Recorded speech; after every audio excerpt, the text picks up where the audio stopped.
Hello. Hi, Steven. Good to see you. How are you? Hi, Grace. I'm doing well. Oh, Thanks for asking. of course. I'm just letting people in. Oh, yeah, we're there. Hi, Steven. Okay. I'm multitasking right now. All right. You're welcome to be on the video or off the video. Hello, Ryan, Sheldon, Yvonne, Deb. I hope I pronounce your name. And Grace. Um, we are also live on YouTube for those from our Facebook group who want to watch us online. You are welcome in any way of your presence you want to be. I'm grateful you are here. My name is Anastasia, and I'm the creator of the 15 episodes of Expose. We are today launching the episode number 6, From Pain to Power. Hi, Sheldon. Good to see you. Congratulations on your book, by the way. So I had this feeling to ask you guys before I start with my questions, which, as you know me, I have many always. I wanted to ask you if you have any questions which you would like to bring up to the open panel, which we can all discuss. It doesn't have to be related to healing, but it can. I'm just curious.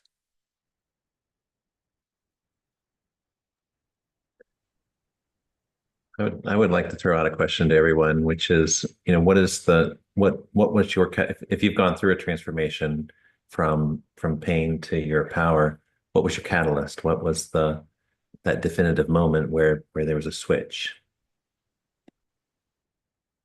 Would you like to answer it? So, Or you well, ask? for myself, it was recognition. So I'm a sensitive individual, meaning that I feel the chemistry of my body. And so it doesn't matter whether it's food or emotion, I have that experience. And it's a beautiful experience if the emotions are good, but if they're not good, it's not very pleasant. And so what had happened in my life is that um, I had actually gone through a situation where my thoughts interlinked to emotions and it started having a catastrophic outcome. And the worse I projected the outcome to be, the worse I felt. And it started ramping up in a loop. And I think that's happened sometimes with traumatic events.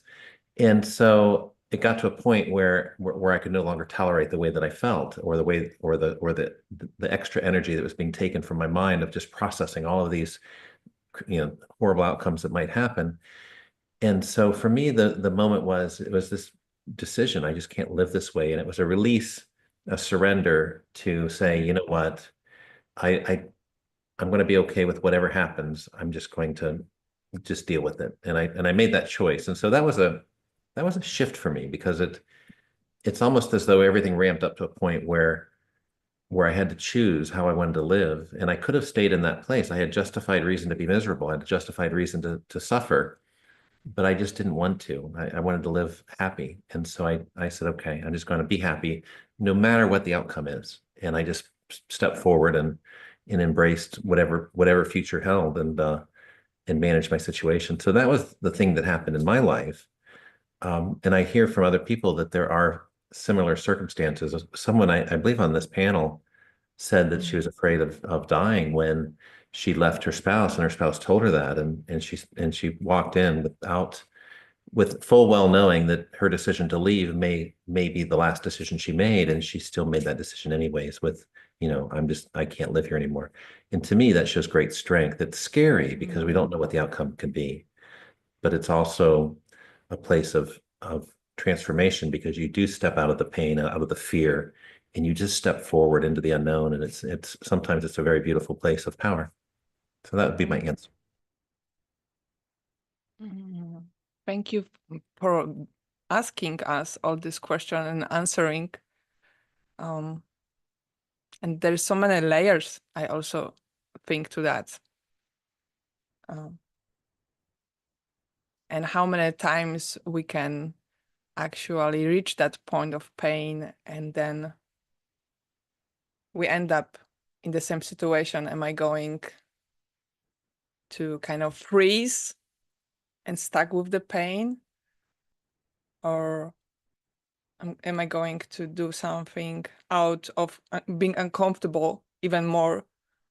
But when it comes to more unfamiliar, not familiar, am I going to do something what I have never done? And then how that is going to look like. So it brings many questions in the same time as I'm trying to digest what you mentioned, what you shared.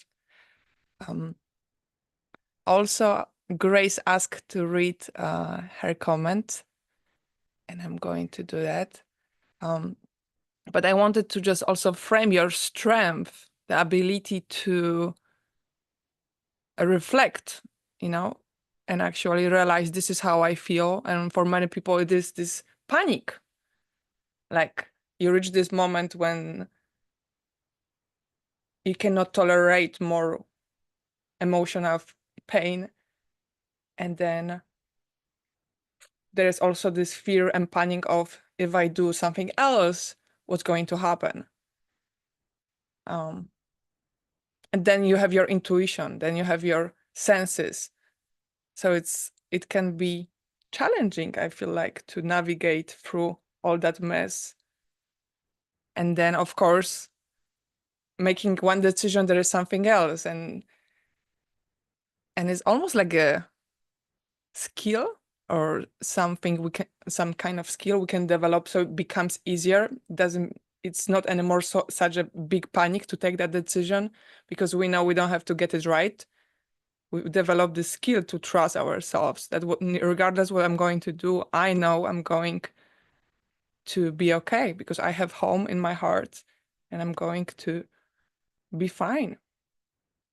You can reach this place of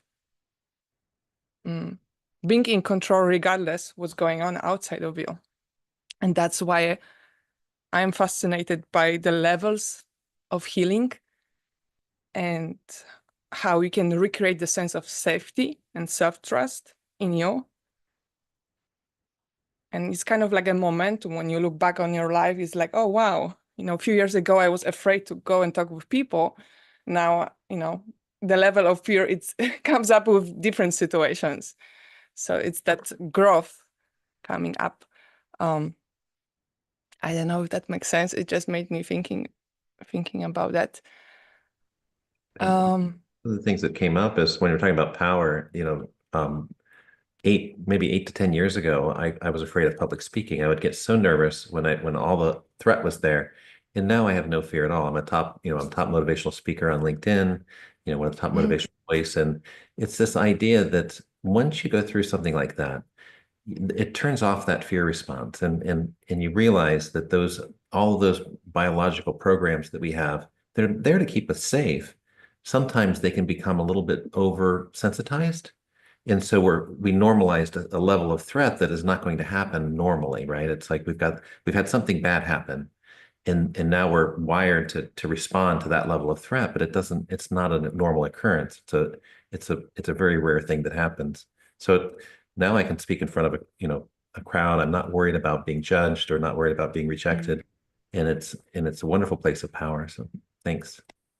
Yeah, thank you for sharing. Yeah, I wanted to ask you, how does it feel when you are in this place? But you mentioned it feels good and it feels power. Grace is sharing in the comments. So for her moment to make that shift was just want to get it right. Being abused during my miscarriage, losing that baby. My baby did not join me in this world to give me a new lease on life. So I wanted my life to be worth that sacrifice. Mm, mm. And specifically, that can be such a huge um, loss when, or a different type of loss when you are a woman and having miscarriages or losing your baby due to being in unhealthy relationships, which also influence your hormones and how your body responds and can create miscarriages as well. And then realizing, okay, how can I turn this sacrifice into, how can I turn that into, I'm trying to realize what you, Grace, went through, but if you want to open mic and share a little more, you are invited. And I truly relate to moments like that as well, like figuring out what's next, because you feel like part of you is gone and there's this kind of energy. So thank you, Grace, for sharing.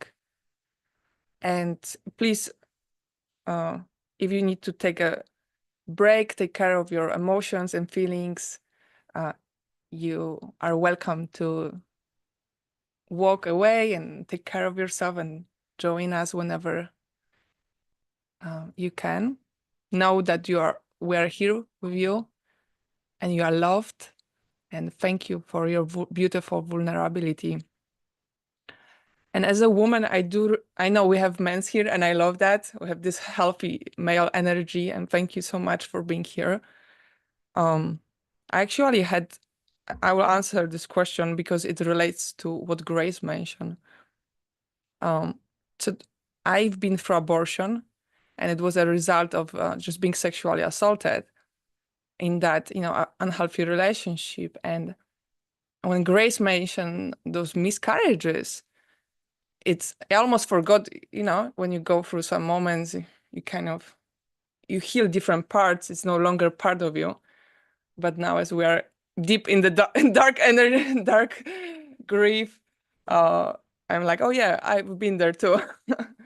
I connect. And I had this moment when, I was crying and just I couldn't eat anything and I was just in a depression, what people call depression, but it was just grief. And then here I was in a room with that person. He was my life coach. In the same time, he many times sexually assaulted me and raped me. And I still wasn't aware of the difficult situation I was, because I was trauma bonded and it was just years of putting up with the abuse.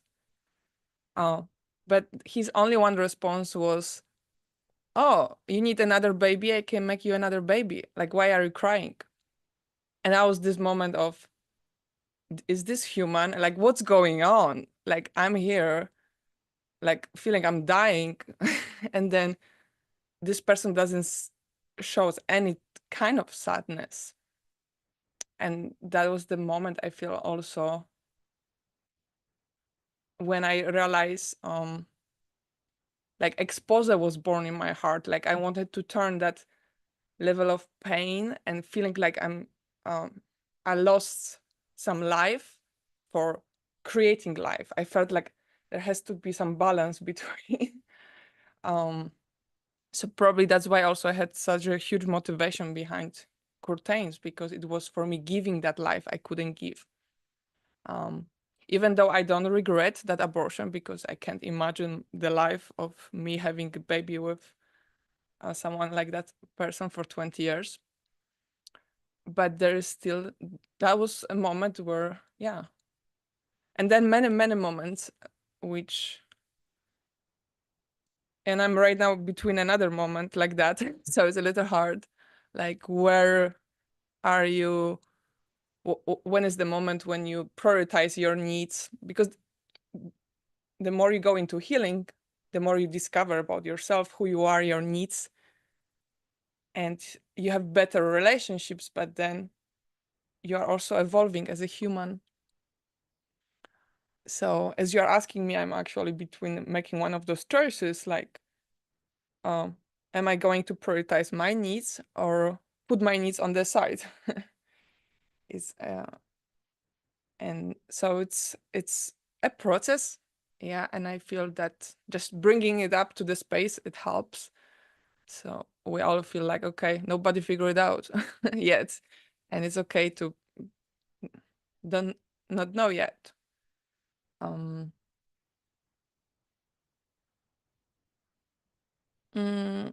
And we have a Deb raising head, and thank you for all the comments. I appreciate any of you sharing. Oh yes, you unmuted yourself. Yes. Hello, Deb. Hi. Yes, I'm Deb. This is the first time I've attended.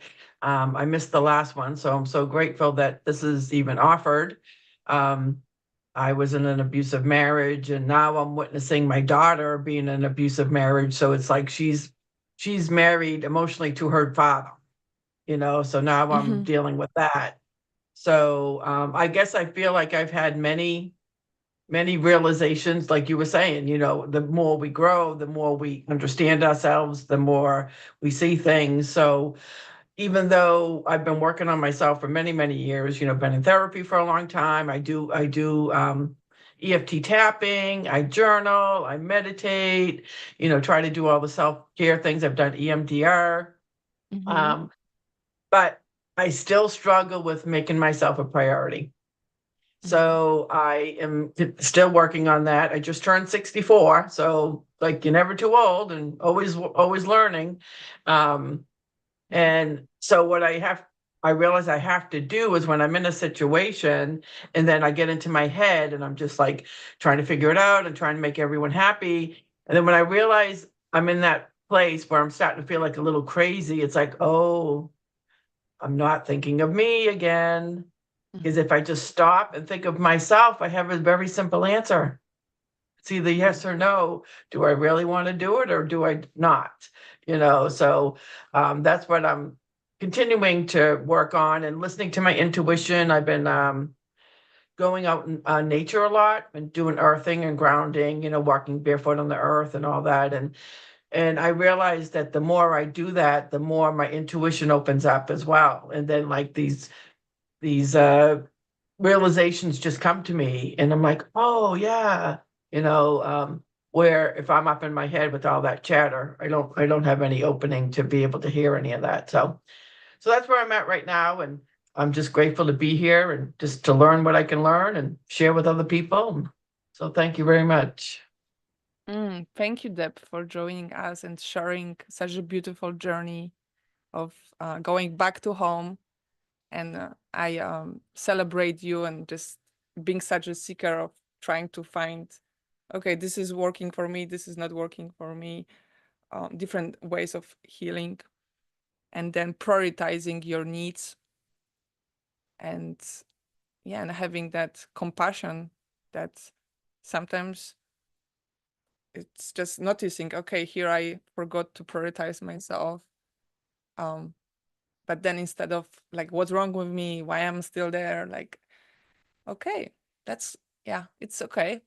I can notice that and feel good that I'm gaining more awareness, because the change is not like I come from A to Z because it has been years of living in certain mechanisms. And sometimes I think we, as a survivors, thrivers, expect things to get better like right away. In 1 year, in 2 years, everything's going to change. When it has been, the whole life, like 20, 30, 40, 50, 60 years of living in totally different mechanism. And then learning the compassion that's like totally like new thing. And I see there's more people joining us. Hello. Hello. Hi. I don't know who said hello, but somebody said hello. I'm seeing the mics are closed right now. Or manager joining us. Hey, manager. Um, Hi there. Hi. We were actually speaking about. Oh, here you are. Good to see you. Likewise, hi. It's- Um, about moments which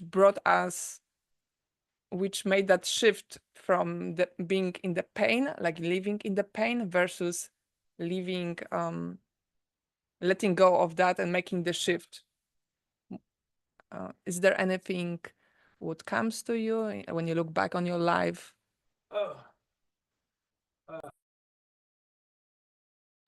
You're asking in general or you're asking me? I just joined, sorry. Yes, in general, if you would you like to share anything around your own like process of healing and what helped you the most to do most important changes in your life? Well, it could be everything. And as a human, everything can challenge us about bringing pain and also the healing afterwards. I think it's more sweet, after the healing, uh, the world allow us to feel this, in different circumstances, the painful situations. It doesn't matter from a car accident or a cancer or a broken relationship. Doesn't matter if it's parents or if it's spouses or even siblings. That the pain, that once the healing comes, I think it's more sweet and it allows us to kind of grow. It helps in our growth system.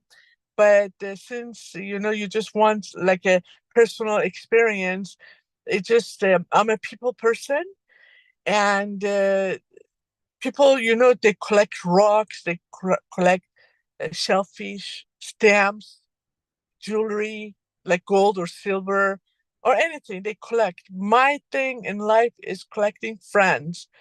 And from childhood, growing up, I was so spoiled, being born in a wealthy family. And I thought the entire world is like that. Like nobody senses hardship or being poor. So once you're in that level, your attitude change. Like you even tell your shadow, don't follow me, because you feel like everybody lives that lifestyle, like have your nose up, and choosing your friends, this and that. But as I got to my teenage time and I saw how my classmates, my friends, they were heartbroken, like, why you're acting like this to us? And I said, the society I lived in is bothering people. So I had to learn the hard way. It was painful to lose my friends. And I grew up that way. And I learned to face that challenge, that in order for me to keep my friends around me, people around me, I got to have a change of attitude, a total change, like 360 degrees. It was very painful for me because I wanted to be who I am. That was my identity, to be stubborn, selfish, don't be ignorant. But once I saw that people, they said, we don't owe you anything. And they left one by one. And I said, what's wrong with me? I have everything, everything, that a human being needs to have. I have it. Why leaving me? And it made me go back to them and say, what happened? And they say, it's your attitude that it's painful. So it was painful for them. It was painful for me. And I learned throughout my life to kind of treat people like how they want to be treated. And that way I kept a circle of not only family members, friends, that I have like a handful of people that we know each other for 40 years. And if I had that attitude, that was very painful for me to reverse, because I was trained and I was my family, they raised me a different way. But when I got on my own two hot little feet in college, nobody was around me. And I said, I got to change myself. And it was painful. But praise God that I, gained wonderful friends that we are friends still to this day. Thank you, Anastasia. I just wanted to share that with you all. Thank you, Manager. I appreciate you. It's interesting story how I met with Manager during a film festival actually here in California, and Grace was with us, so it's so cool to reconnect now. Thank you. You're welcome. Hi, Grace. Sorry, I had to go off the camera. I'm helping a friend, and he needed help, but I was listening to the whole what you shared. Also, Anna Peters join us. Hello, Anna. And what you mentioned was stood out for Hi. me. Hi, Anna. Hello. Hi, everyone. Was the change of attitude and how much power we have to respond to things which happen in our life. Like, how we going to are those moments going to define us, or are we going to define and define them and write the script? Like, I just looked at the chat what Debbie mentioned, her share, and how she took that into journey for making herself priority. I mean, that's a like woohoo, woohoo, wow. That's what not everyone can do, is like that inner strength. It's such a resource, and I want to celebrate that in you. And you mentioned, I knew I was the common denominator, and there was something I needed to change, like, that self-reflection you had. And looking, many people are able like to judge and like, this is like not okay, but then they're not doing anything about changing their own self, like doing all that shadow work. That's what many people can go through the whole life and never do, because it's hard, because the ego and all those mechanisms. So I wanted to bring up this topic of safety and self-trust. How can we create the sense of safety and self-trust after we leave an abusive cycle? It could be a relationship, it could be workplace. Many times when we leave those relationships, we have something what psychologists call anxiety separation. It's almost that pull to go back. We many times diminish what happened, like make it small, like it wasn't so bad, and then we put on pedestal the good moments. That's actually the brain and the trauma bond, how it works. And it works similarly to a drug withdrawal. Like, we don't have that dose, and it's like the brain wants that high in a way. So do you guys have any ideas to create that feeling of creating the inner home inside instead of looking for that outside? As it's a process, but let's see what comes up here, what appears. Yes, Stephen, I see you raise your hand.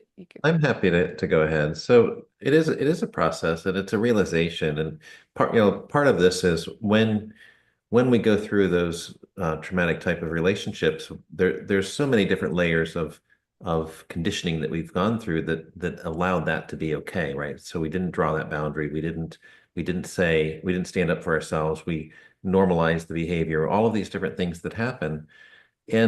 And so what I found happens for many people is this idea that we're always looking for external validation of what's going on because we don't trust our own assessment of it.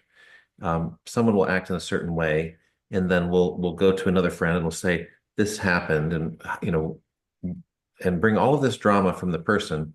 And what I realized is there are people that will create drama. You know, a narcissist will drop these emotional bombs into the tranquil pool of our lives, and then we'll be dealing with those consequences, the big waves and all of the chaos that comes from that.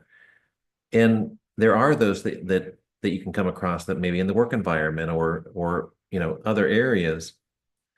And what I found was the most definitive moment was when I realized that my assessment was enough, because I noticed that when I would share the story of what happened, there was a little bit of a distance that the people would have. Either they wouldn't understand the complete picture, or they didn't have the emotional involvement with what was going on. And so you could never really convey the story. And some people just don't like to have drama, you know, conveyed from one person to the next, or, you know, it's not their situation. And I found that we don't need anyone else's validation from what we're experiencing. When we accept that our assessment is enough, even if we're wrong, right? Even if we're wrong about it, it doesn't matter. It's how we feel in the moment.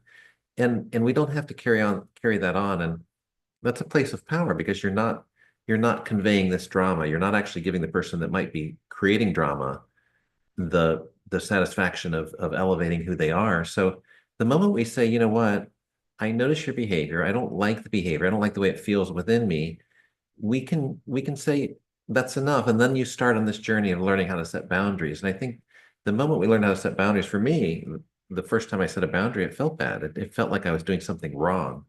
And I know that when we're wounded, we set more strict boundaries than we do when we're healed. But that's part of the healing process, right? We're protecting ourselves from being rewounded in that sensitive area. So that's what I would say, to trust yourself. It's to believe that you're good enough as you are, even if you make a mistake, even if you're wrong, it does not matter, and it's not unkind. You know, you're being more unkind to yourself by allowing yourself to be put through this. And so it's relearning that you're worthy of kindness, you're worthy of love, you're worthy of being treated in a good way. And I think we have to also learn to treat ourselves that way, because many times I think we have that own internal dialogue that's very critical, and we have to be kind to ourselves. So that's what I would say.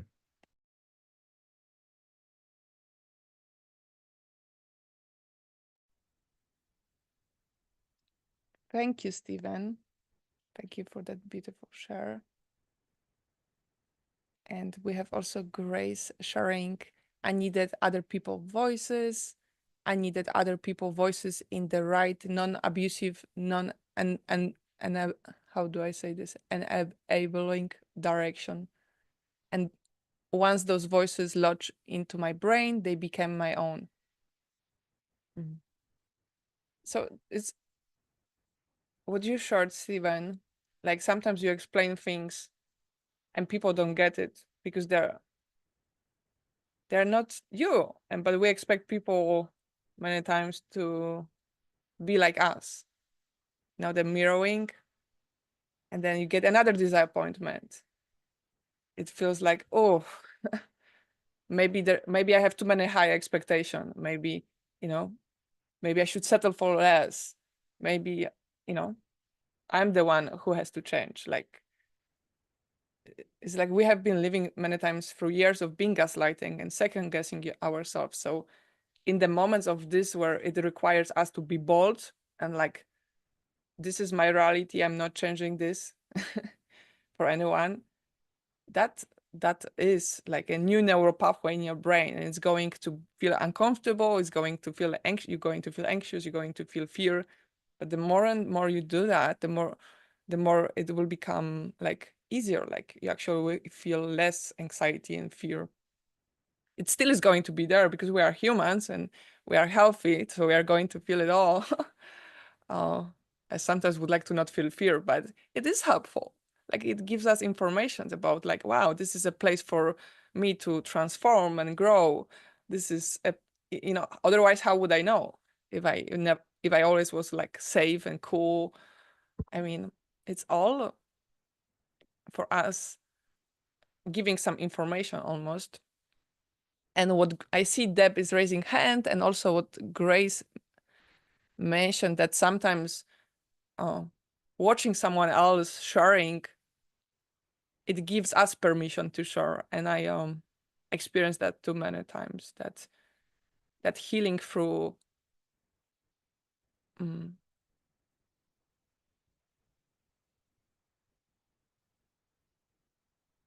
like the trauma happens in a relationship with somebody else, and it almost is like the healing from that trauma happens through relationship as well, but it's on different standards. And so I feel it totally makes sense why we would have that need to see others sharing and speaking up about their hard times, and you almost feel like nobody died. Like you feel like, okay, it's safe for me to share it too. Deb, would you like to share something? Also, I Yes. would like to, yes, go ahead. Okay, so what came up as Stephen was sharing, and as we're talking, is, I actually just had to let go of a therapist that I had hired because she was totally invalidating all my experiences. Like she would not believe me that my son-in-law is a narcissist. She would not believe that he wrote the word bitch. I don't know if I can swear, wrote the word bitch on the back of my car. Like, she wouldn't believe she was arguing with me about everything. And I was just like, wow, this is not going to, I've never argued with the therapist so much, and there was little bits of time where I was doubting myself though, because I'm like, I don't know, maybe I'm wrong. But then I would do, like I said, I've been going out in nature a lot, and, like going to the beach and stuff. And it was like, it came to me, no, listen to your intuition, Deb, trust yourself. She's wrong. She doesn't know what she's talking about. She's only in her 40s, and she had never experienced narcissism firsthand. So she just didn't understand it. And so I actually had to let her go. But thankfully I was able to come back to myself, and thankfully I was able to speak up, because if that had happened 30 years ago, I would have just doubted myself and, and listened to her and given her all the power. So I definitely have come a long way, and that it was like, no, I'm not letting her take away my power. I know what's right. I know what my guide is telling me. I know what my intuition is telling me. So I had to let her go. So that's just an example, I guess, of me owning my power. So thank you. Anna is saying this should be reported, and absolutely, like it sounded like the therapist was using the authority and the power of, like, yeah, I'm a therapist, that's why you have to kind of follow and be submissive, like you have no right to have your voice. And that's re-traumatizing, honestly. That's basically where we were. So it's really unfortunate that you go seek help and you experience another disappointment and another from a therapist. Like that's another betrayal, because you open up, you go, you share, and then somebody doesn't believe you. I mean, you feel like their anger, sadness, disappointment. You feel like, who is going to be here for me? Can I trust the next person I share? So it's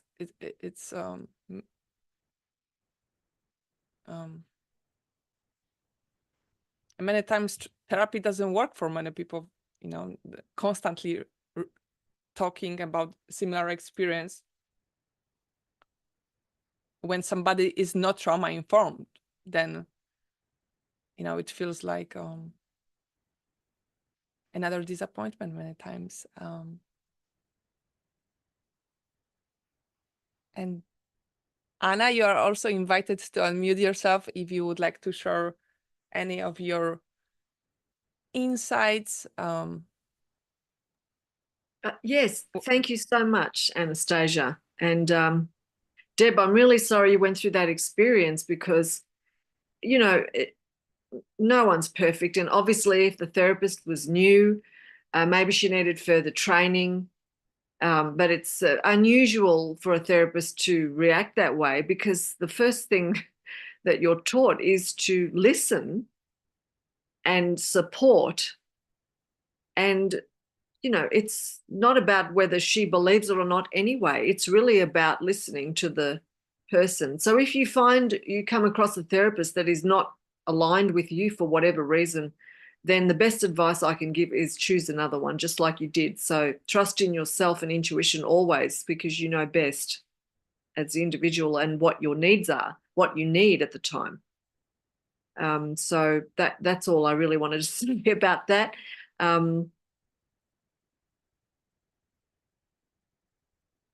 Thank you. Thank you for listening.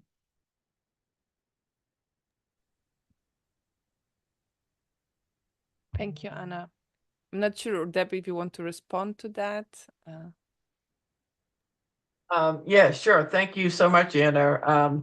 Yes, I agree. Like, she definitely needs a lot more training, and yeah, I actually, maybe I will report her, because I even said to her that I felt like she could do a lot of damage Yes. to somebody who didn't have the, knowledge and experience that I have had, in life, because I've taken lots of workshops and classes and stuff about narcissism.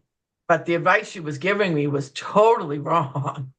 And so it's actually, yes, the reason you would report her is not to harm her business or in any way. And I would report in a way that it would be that I think she needs further education and explain what happened, because she could do damage to somebody that comes to her for help. And that's, for a therapist to reiterate that person is imagining, that's just totally left field. I mean, that's just unbelievable. That person is going for support, and it could be a lifeline situation. That somebody they've come to, it's taken them so much strength and energy to actually even go to someone for help. Yeah. And they could be in a situation where they're very vulnerable, and, it could be life and death. So if that therapist was to just throw out everything they're saying, I mean, that could really disturb somebody in a way that, and this has happened in the past. So we need to sort of be aware that, yeah, we can help that therapist to, learn what is, that she has to go back to some sort of learning, and the board will keep an eye on her, or the therapist that's not, they have to go through some process. And so it's important.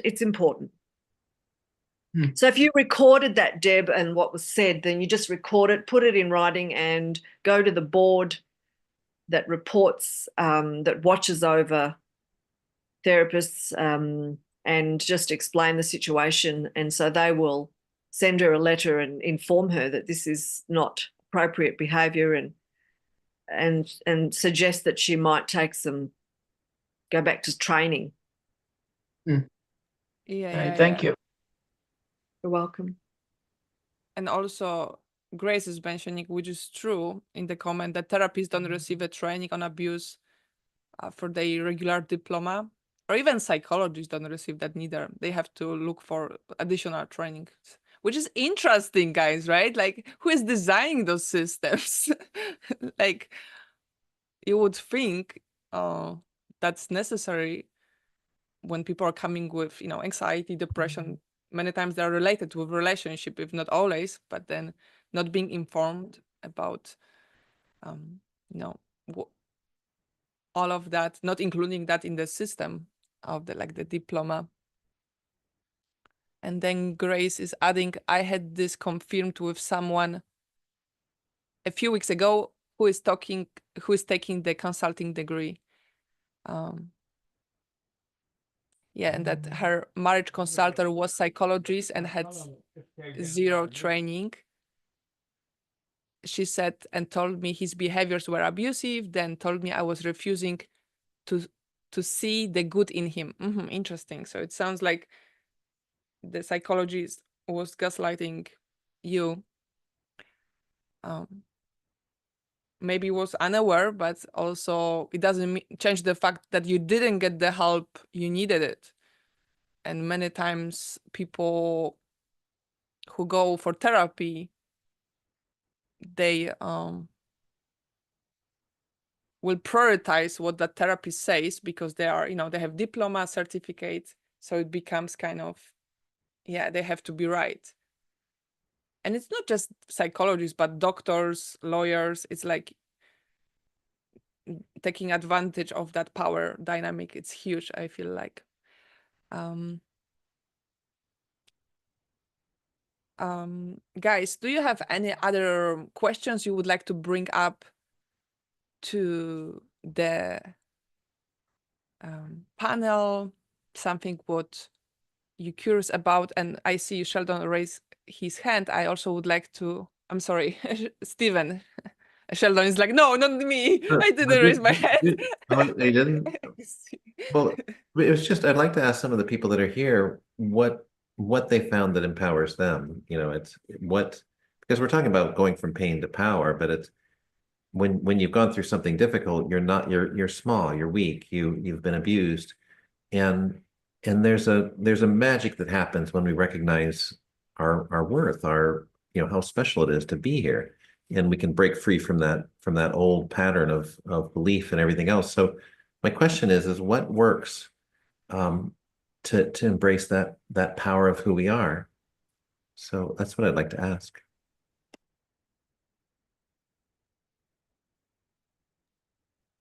I'd like to respond to that, if that's okay, Steve. Well, I would like to, you just reminded me of a point in my life that was very significant. I was in my early 20s, I believe. I was in a mess because I had I was in 24/7 pain with migraines. We didn't know what was wrong. And so I had emotional issues and family rejection. And, you know, I was on my own. I was couch surfing. You know, it was a very low point in my life. And I remember, and I wrote this in my book when I was writing the chapter. I remember writing this in the second book that I wrote. I think it was, I can't remember the first or the second book, but in that moment, and it was a very critical moment. And I remember I was staying at a friend's place, and I remember turning to prayer because I had nowhere else to turn. So I remember putting in a prayer because I had experienced a lot of things as a child. So I knew that there was something bigger than me, greater than me, you know, that was invisible, a bigger force, a bigger energy. So I remember praying and saying, I really need a miracle right now. Please show me a miracle. I was talking to the angels, you know, praying to God and Jesus, and please show me a miracle because this is what I need right now. And minutes later, I walked into my room where I was staying at my friend's place. Her name was Sally at the time. And on the dresser, there was a little porcelain jar with a lid. And I never opened it. And when I walked in there, the lid was placed on the side, so it was open. And there were rosary beads that had been put out with a cross, you know, a rosary bead. And I thought, and I remember my attention being brought to that, you know, the vision and the energy I got when I looked at it. And I thought, did Sally go in the room?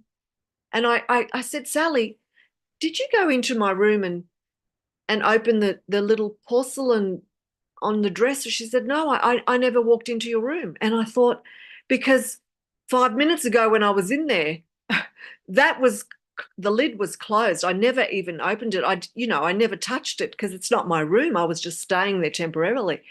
And so when I walked back in and I saw that, I knew that it was a prayer that was answered. And it was because of that symbol was enough for me to say, my life is worth living in that moment. Okay, so there's something, a bigger force there. Because when I said the prayer, I was on my way out. I thought, I can't see a way out. I can't stop the pain, the physical pain, the emotional pain. And I remember that miracle. And that was enough for me to stay. Your life is worth living. You have work to do. You need to stay. So I just wanted to share that because sometimes when we can't see the way forward, sometimes a simple prayer is all it takes. And that's what I turned to. And it worked. And I'm still here. And because of that tiny little symbol that happened, that miracle that happened, was enough for me to say, right, my life is worth living, and I have to stay here and work it out. And when I look back now, I go, wow, if I had left, then I wouldn't have impacted the thousands of people that I have helped through my own healing journey. And that would have been a shame. So sharing that moment, which was such a critical moment for life and death, and making that decision to stay, looking back now, it was the best thing. It was the best decision I've ever made.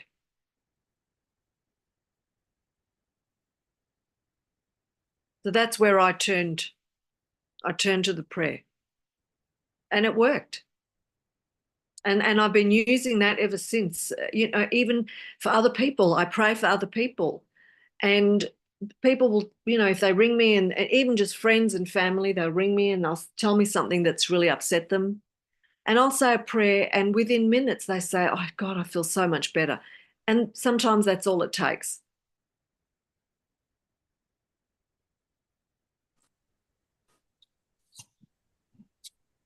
Mm, Thank you for So- listening. it's so beautiful. Thank you. Thank you, Anna. And there is, I hope we all had those experiences of grace in our lives, because they are truly, you cannot forget about those. And it brings you closer to realizing that, wow, somebody cares. Like there is this energy of love in the universe, and I'm important. This is a sign. Those are the flowers, those roses. As you, Anna, shared this beautiful story. And we have also, we had some comments from Sheldon. He actually shared before, but he asked me to read it. So I'm going to scroll up and read. He mentioned that his moment of shifting from pain to power was this moment when he got really tired of feeling like failure, letting other people to control his life. And I always knew I was here for a purpose. The turning point was when I found tears automatically crawling down my cheek as I sat on the sidewalk, as I ate a donut off the same sidewalk. Thank you for sharing that, Sheldon. And then realizing that God put all us here for purpose and reason, and we are all God's children. We get the opportunity to live in our lives and dreams, and to recognize all we learned positively from the extreme negative we have been through. So thank you, Sheldon, for sharing all of that. And Stephen, would you like to share what it was for you? So the next comment I put was because I had a therapy session with you, Anastasia, and it was the trauma response integration process therapy, and it's absolutely amazing. So if anyone has been struggling with a therapist and are looking to try something new, I think it's a beautiful way of experiencing something different that may work for you. It may not, but it's something worth a try. I think it's beautiful. It's a beautiful shift in the way that therapy is done. And I had one other comment in there, and it was so for myself, it was along with Anna, it's this, if we connect to that place within us, and some people call it God, it's a place of empowerment. It's a place away from that fear response. And it's a place of peace. It's a place of love. It's positive. It's such a beautiful experience that when you cross into that feeling in that place of being, every possibility is there. And I think that for me, it was spiritual. You know, I frame that in the reference to God and to Christianity, but it's something that is accessible to us all, and I do believe that um, the possibility that exists, it can exist for everyone. It doesn't have to be a religious experience. It's real. It's feeling that sense of peace, that sense of calm, and all of a sudden your body drops into the state of everything's going to be okay. And that's the most beautiful place of healing that you can be in.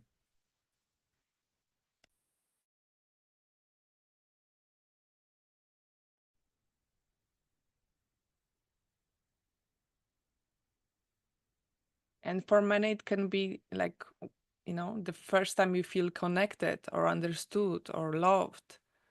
So I do recognize that might be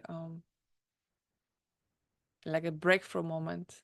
And I actually had, you know, I was like 11 years old. I had one of those moments when I was like 11 years old, and I was growing up with my brother, and he was strongly like bipolar and was like very aggressive toward me, and we had some fight, and then he's chasing me, and I tried to run away from him, and I lock my doors, and I was waiting for my mom to get home, and then I was, you know, back then I would spend most of my day crying, like literally crying. I would be like grieving after my dad, or like crying because of something didn't work out. But I wouldn't let anyone to see it because of, you know, crying wasn't okay, high emotions weren't okay. So I was like having it all by my own. So I was in that room sitting with a teddy bear, hugging and squeezing this teddy bear and feeling like, oh my God, I really want to commit suicide, you know, and I'm 11 years old, but I just felt like this is it. This is the, you know, pain, like this is enough. But then I have this, you know, when you reach this moment of pain, you almost feel like so empty and so low that there is this level of grace. Like it comes like automatic. I mean, at least that's how I experienced it many times. And I felt like the energy in the room, which, you know, I'm not religious, but I believe in higher energy and God, whatever you call it. But I do believe that it's bigger than us. And it's love, full of love, because that's what I experienced. I had my conversation, and I said, well, if you exist, then change my life, because I cannot bear this pain anymore. And you know, nothing happened really more than that peace in my heart, that feeling of realizing I will be okay. Like this is not the end of my life, and feeling like, okay, I actually have some hope.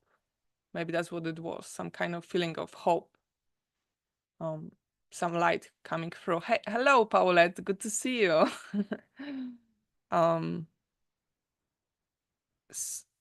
So I just felt like sharing that when you all shared.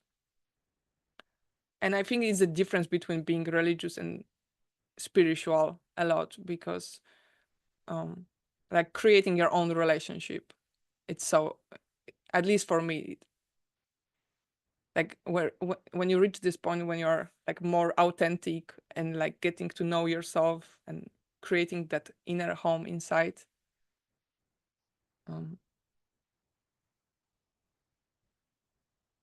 connecting with the source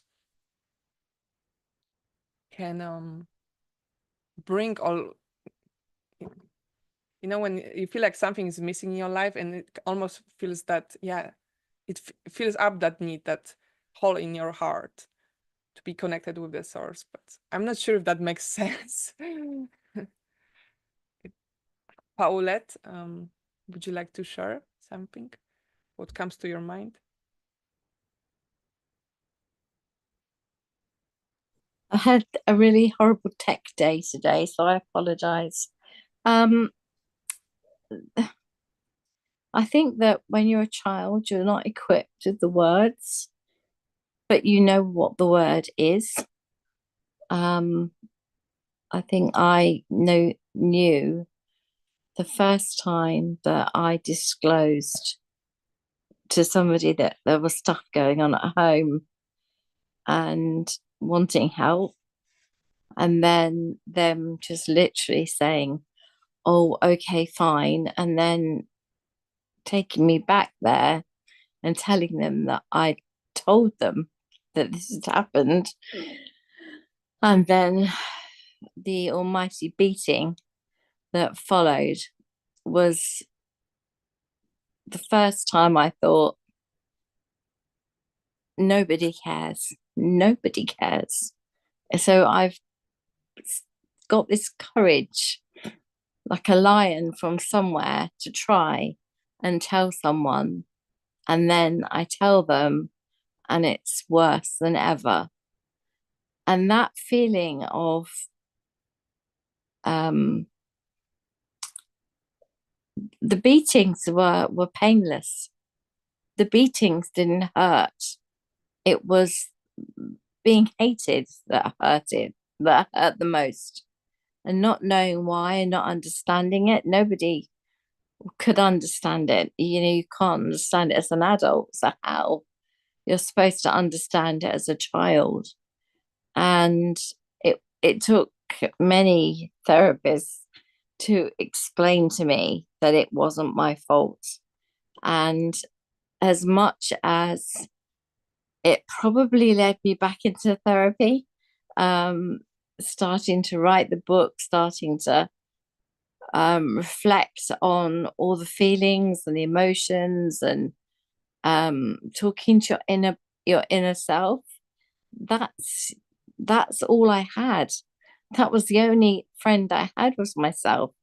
So my inner voice used to say to me, it's going to be okay. And I'd go, no, it's not. I know better, because I've seen what happens. And my inner voice would say, you need to tell someone that's what happened. And then I'd say, but I'll get an even bigger beating. How does that improve my life? How does that help? And I really used to have this open dialogue that I can almost, visualize and relate to and understand as an adult. But how I did it as a child, I will never know. But it's just that absolute knowledge that someone out there will listen. Someone out there is watching. Someone out there cares. And that feeling of empowerment, you can only give yourself. And I believe that's that inner voice again, the strength that comes from within, they say. And I've taught it, I've worked with it, I'm writing with it. I'm trying to get as many young people to worship this voice they've got, because once they hear it, once they believe in it, they've got a friend for life and a protector. And those emotions of fear and all of those, whether it's, as you say, flight, fright, whatever it is, it comes from that same place.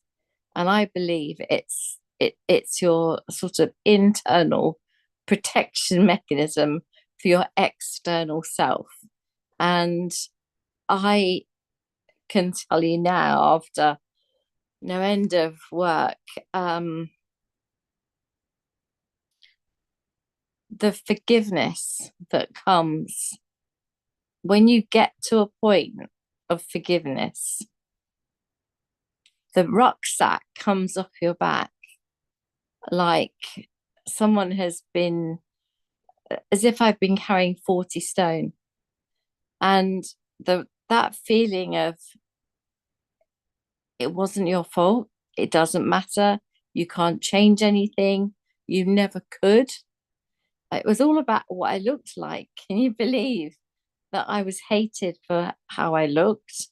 Because my mum was blonde and blue eyes, my brothers were blonde and blue eyes, and my father was dark hair, dark skinned, dark eyes, and looked a bit like, I suppose, me.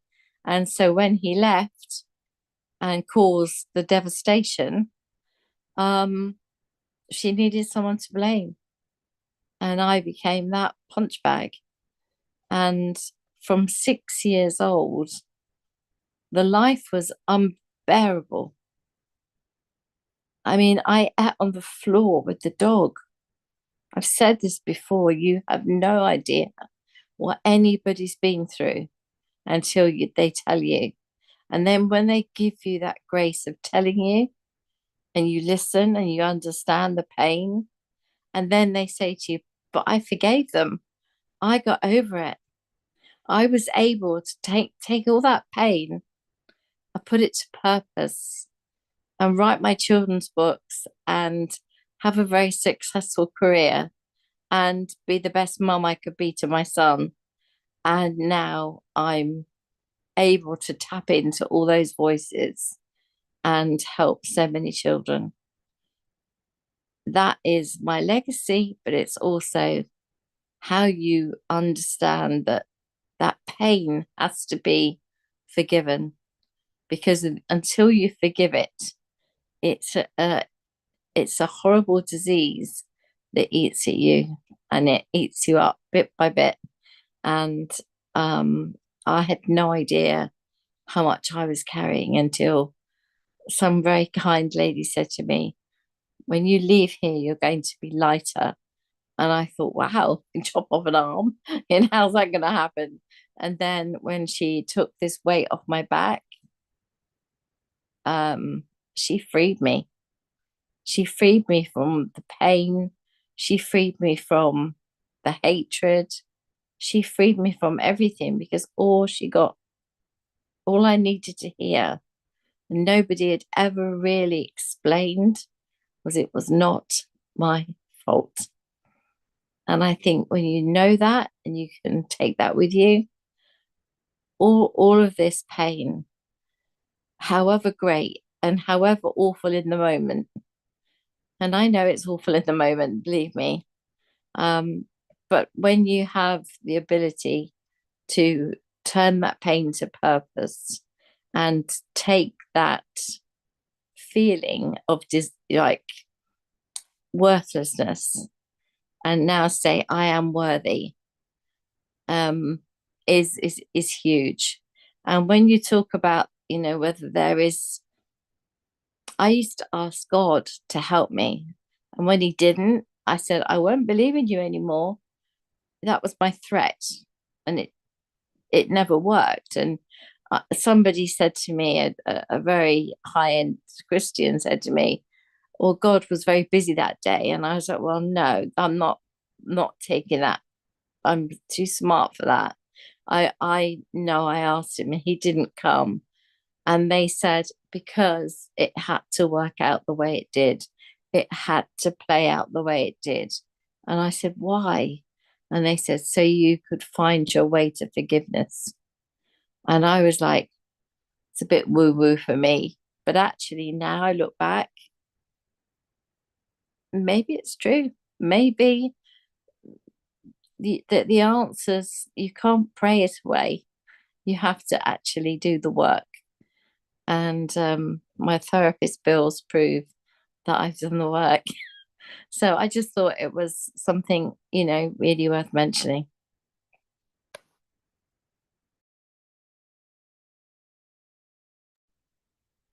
Well, thank you for sharing all of that, and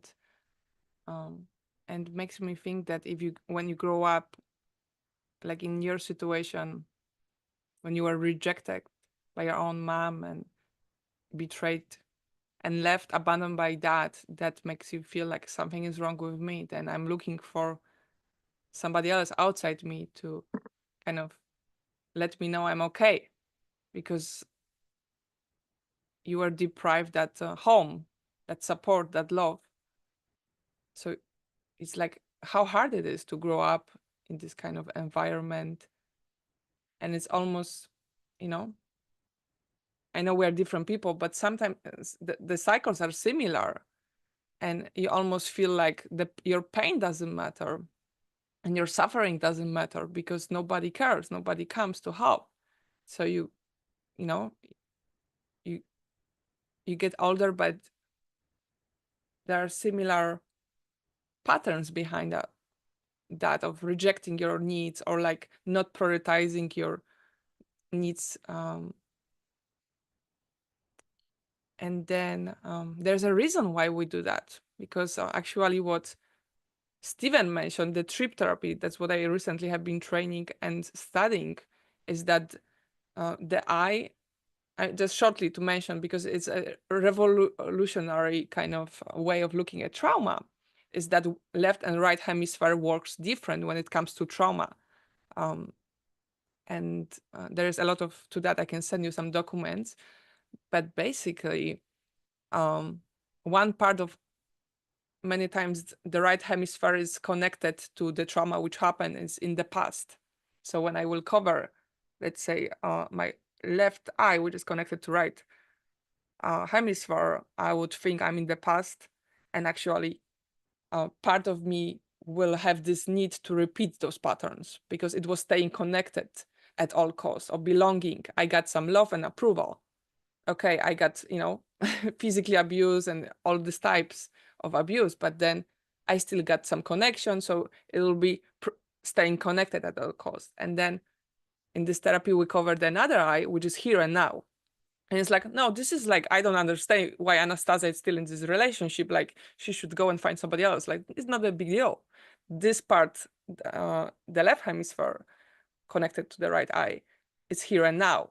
So the idea of therapy is to see those conflicts and then integrate the insights between, because we're very complex. I mean, there's a reason why we are this way, and understanding that it all makes sense.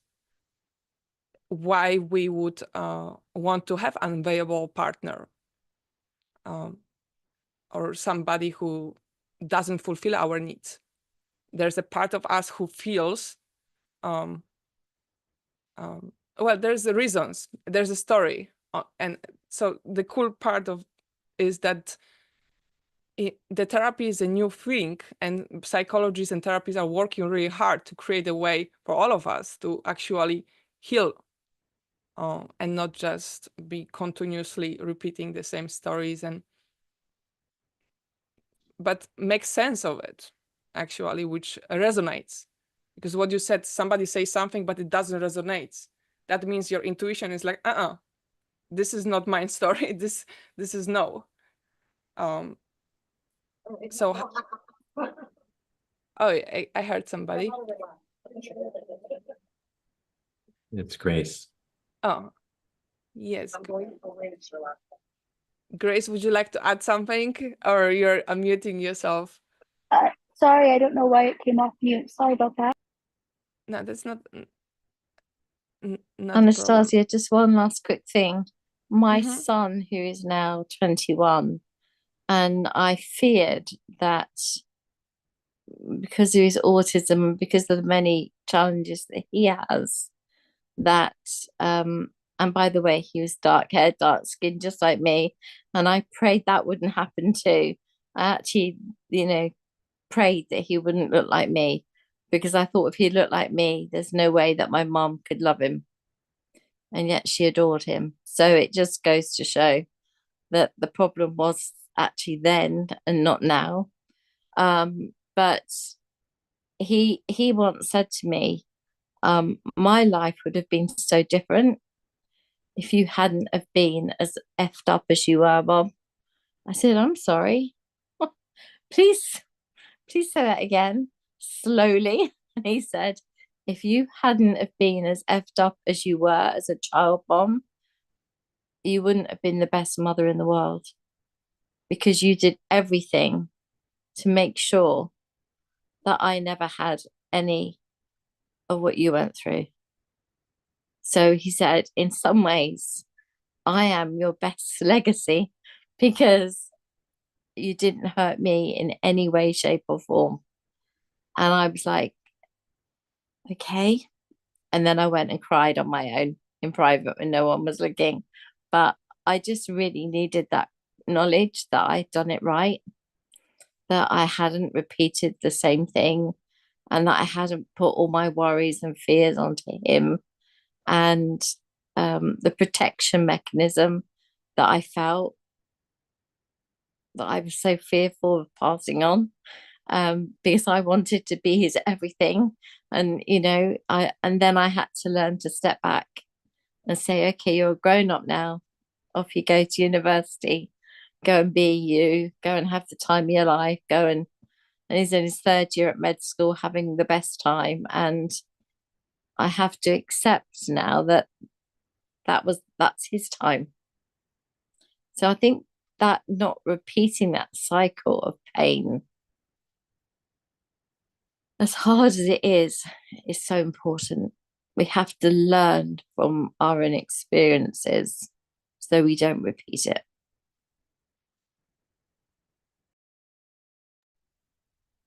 Well, thank you for sharing that.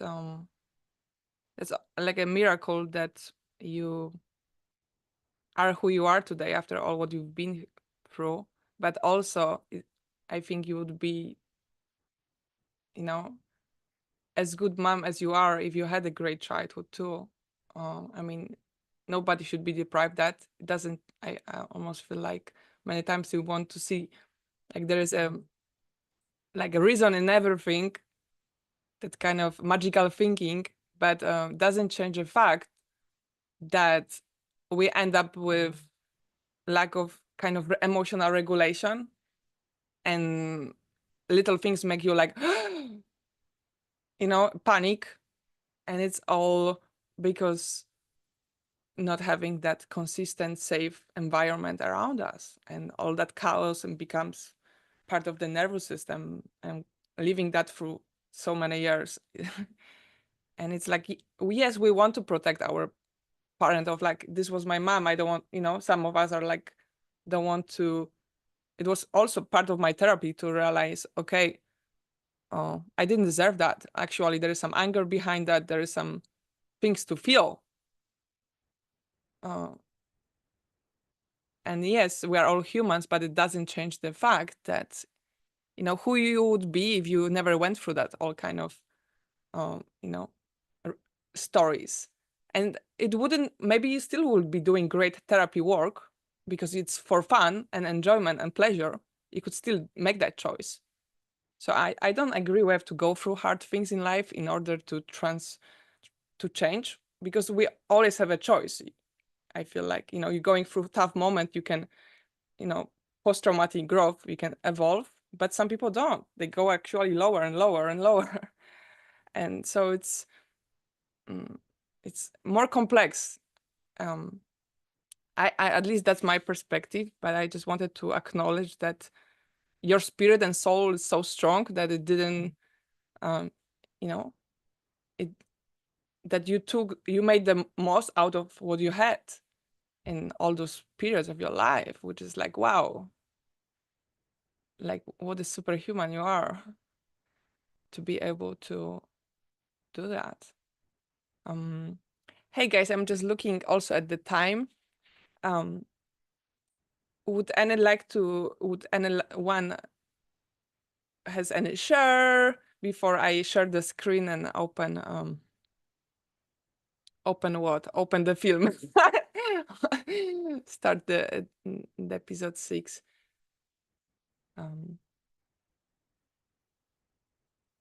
All right, then. Thank you, Anna, Deb, Paulette, Stephen, Grace, Ryan, Sheldon, Yvonne, for contributing. And if something doesn't make sense, you can just say, hey, this doesn't make sense. This is all welcome here. I absolutely don't think I'm any guru or anything. I feel like we all have our own rational senses and intuitions. So bring it up. If something doesn't resonate, bring it up so we can all hear you and your beautiful voice. All right, so start sharing. Now it's the time. If you want to grab any, tea or go to bathroom, you can do that. You can be off video or on video. And I think that's it. This episode is not really triggering because it's all about why we end up in those relationships and how to break that. So I think it should be not triggering to let you know. Okay. Thank you, Sheldon. And doubling self-care right now, I find helps with triggers. Oh, yeah, self-care. Thanks, Anna. And all. Let's carry forward loud and proud. Okay. And Marisa also. Hello, Marisa. So glad you are here. Okay, share the screen. Here we go. I'll share the sound.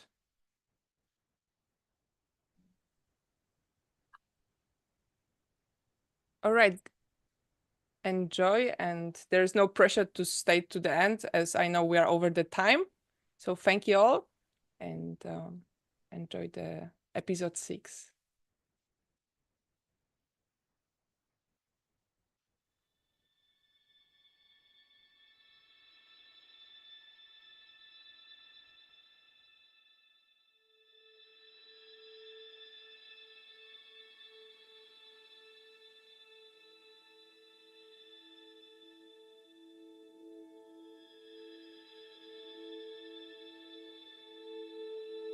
This is not only story of those 88 people, but this is a story of so many of us.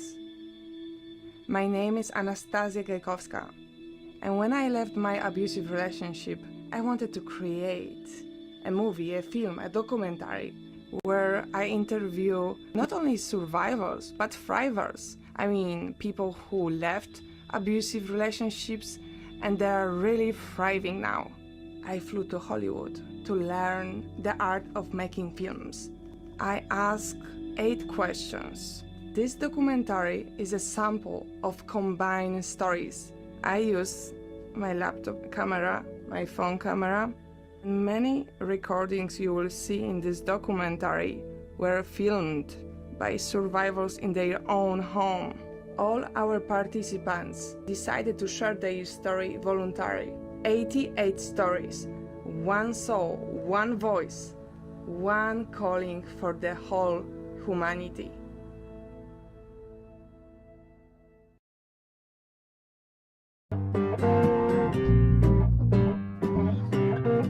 Welcome back.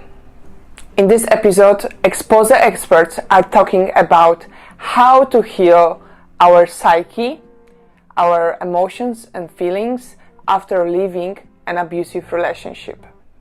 Enjoy.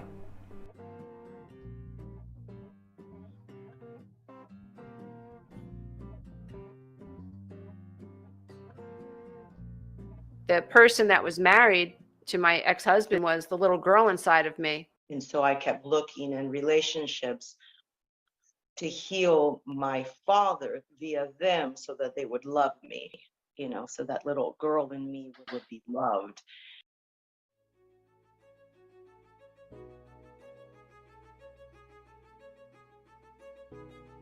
How do I attract a healthy person or a healthy love interest if I have no data for it? I don't know what it looks like. So what happens is those of us who have childhood trauma, who grew up feeling neglected, we feel like there's a resonance between us and an abusive partner. It feels normal for us to chase. It feels normal for us to look outside of ourselves. And so what do we attract? We attract someone who is self-focused while we are other-focused. So if we're talking about a codependent and a narcissist, it's 2 people in a relationship where 2 people focus on one person. You can even be a non-codependent person, just a kind person who has a lot of empathy and who's just very agreeable. That's your personality trait. And you could bump into a narcissist that completely exploits that in you. And you can become someone who tries to please this person because they've conditioned you to be afraid of not obeying them, of not anticipating their needs, of disagreeing with them. So they're training you through abuse patterns like withdrawing love, withdrawing sex, in many different ways to abuse you. And they do this, and in doing that, they're training you out of the self, and they're training you to focus on them. And that's how you lose yourself in that type of a toxic relationship. We're recreating the familiar. And what do I mean by that? Is when we're children, what happens is we imprint. So we learn by osmosis. So if you think about children as energetic sponges, what we're doing in the world is we're receiving and absorbing information from people, places, and things, but more importantly, the energy that surrounds us, right? So if you grew up in any type of abusive environment, what you're going to do is you're going to deem that as normal. And you see that it is normal for, like in my case, for the men to be quite aggressive and for the men to be quite like verbally abusive, right? So that's in the form of like putting someone down and swearing and yelling, interrupting and having a short temper, etc. Then that becomes your normal. So what happens is your brain, your mind, your ego then goes, okay, so that is normal, that is familiar. And your brain, your mind, your ego's job is to keep you safe. That is it. Keep you safe, right? And what is safe? It's what's predictable, what is known. So your brain, your mind, your ego goes and tries to recreate that scenario, that situation in your life over and over and over and over and over again, because it knows how to predict it. It knows that this is normal, so I'm going to recreate the familiar. I'm going to recreate the normal. No matter how much you understand in your cognitive conscious brain that he's not treating me right, or, you know, this isn't healthy, you still have that feeling inside that it's like this longing desire for this person, you know, and it really feels like love. It's just a program that was set into your body, is based on the way that our caretakers emotionally attuned with us before the age of 3. And what emotional attunement means is they would get down on your level and look you in the eye and let you know that they were with you in whatever emotion that you were expressing. They allowed you to be upset. They allowed you to be happy and ecstatic. And, you know, they didn't shut you down when you got excited. And when that happened, you would have a secure attachment style, which in adulthood translates into, I'm comfortable with my emotions. I know that people will be there for me. I know that I can set boundaries. They know inherently and understand that conflict in a relationship is an opportunity for resolution. As that young child, whenever your parent leaves, it's like a tear and a fear of abandonment. First of all, you develop this desperation around your parent leaving at any moment, and you start watching their eyes move this way and that way, and you're like, where are you going? Where are you going? You know, like, what's happening? As an adult, you associate love with abandonment. Love and abandonment become one thing, right? They don't understand relationship without that inconsistency. The avoidant attachment style is developed when the parents were mostly neglectful of the emotional needs of the child. As adults, these are your people that are like playboy type of person. We're in a relationship for 2 to 3 months. As soon as things get very serious, they're out. They find an anxious person, right? And this anxious person is all, you know, very open, emotion on their sleeve, happy to engage and get close. So the avoidant person sees the anxious person and likes that. But the avoidant person, their nervous system can't handle too much of that. They pull away. And when they pull away, that triggers the anxious attachment style to say, oh, there's that inconsistency, must be love. You've learned that in order to survive, you have to focus on other people to feel safe. So you're externally focused. Lots of times, those of us who have a lot of empathy didn't experience a lot of empathy in childhood. We give everybody empathy because we don't want other people to feel the way we felt as children. People who tend to be the target of a narcissist, the people who often are highly empathetic. Our most core fundamental human need is to feel accepted within a tribe, which is why most attachment dysfunction come from feeling rejected from your tribe. You might have been mistreated. You might have been not considered as a whole person. You might have been like your needs didn't matter, your needs got overridden, or you got ridiculed. Maybe you were, teased a lot, or maybe you were actually told you're not a good person, or you're the reason, everyone's suffering, or there's a problem with you. So all these types of messages we internalize and we believe them because they're coming from our caregivers or powerful people in our lives. And then that becomes part of our identity. I'm a bad person, or I'm the problem, or there's something wrong with me, or I'm not good enough, or I'm not lovable. And then we end up, finding other relationships in our lives to kind of, cement that, or and secure that belief again and again, to kind of keep reinforcing it. Sometimes in those relationships there's so much manipulation. Anyone could be easily manipulated. I think especially when we have that anxious attachment, or we already are coming in with a low self-worth, it's just easier for that to happen, to get into an unhealthy dynamic with someone and stay. Because love, it's mirroring some kind of love that you've had before. Let's say we've come from a physically abusive system, but this new partner is just verbally abusive, right? Like that can feel better. Well, at least that person doesn't, physically hurt me. This is what you know. This feels comfortable, and you don't know any different. So you're not going to see or feel or experience anything different. We have a bundle of neurons at the top of our spinal cord called the RAS, the reticular activating system. And your reticular activating system acts like your antenna. And your antenna picks up on all the things that you see, you feel, you experience, you taste, you touch, you hear, and it brings that into your awareness, your surroundings. And it's exactly all those things that you start to experience in your life. But you will only experience, see, feel, experience, touch, taste, and hear things that are important to you. Things are based on either your subconscious or your conscious beliefs and what you focus on.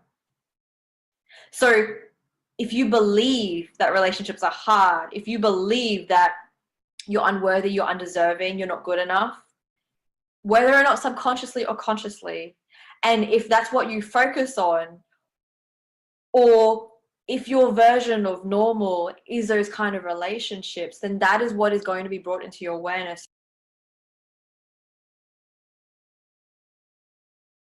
We're trying to control the outcome and control a different ending. That's another reason why we return to these patterns. If what you have grown up with is abuse, we tend to go back to that in the unconscious hope that there will be some resolution. Be the rescuer, and maybe this time it will be different.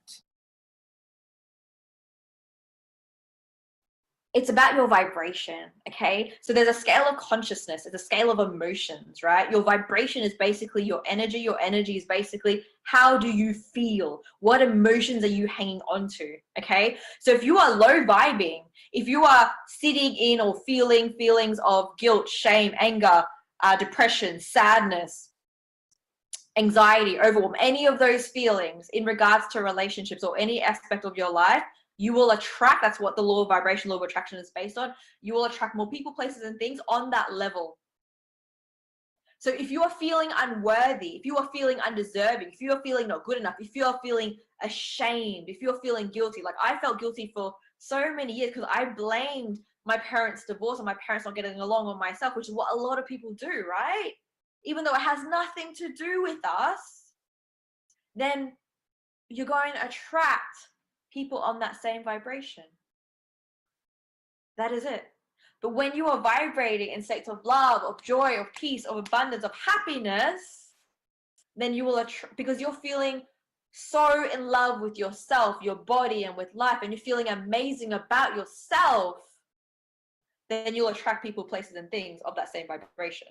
That's why lucky people get luckier. It's not luck, it's energy. It's how do you feel? And that's determined by what you say to yourself, whether or not it's subconscious or unconscious. So what are you saying to yourself? Trauma bond is a chemical addiction. So this is how it's created. And it's actually the strongest bond that we know in psychology, which is very, very difficult to break. It's this initial infatuation from these chemicals, dopamine, oxytocin, and then mixed with anxiety and fear. Love bombing, which is a stage of idolization where they idolize you, tell you they're so curious about you, everything about you is amazing. What that does is it triggers your reward hormone in your brain called dopamine, which makes you feel fantastic about yourself. They often go quick to physicality, physical intimacy, which triggers something called oxytocin, which is a bonding hormone that also makes you trust. So it makes you trust them when you shouldn't actually trust this person yet because you don't know them, which is why we become blind when we engage very quickly in these dynamics and also become sexual very quickly. We go into a temporary state of obsessive compulsive disorder, which is basically also elevated levels of dopamine. We no longer see the person for who they are. We also start idolizing, and then we make very poor judgment and choices. If you have a relationship in which there is the highest of highs, it's the most extraordinary highs, and then the most devastating lows, you are in a trauma bonded relationship.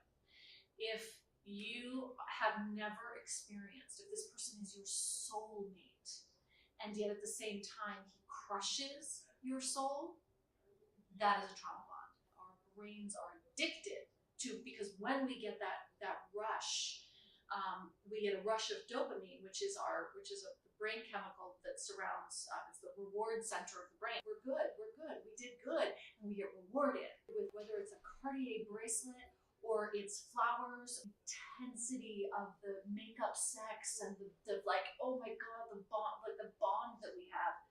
Right. Your brain gets addicted to returning to that place and is constantly seeking it. There will be good times and there will be bad times. And during those bad times, we'll be punished.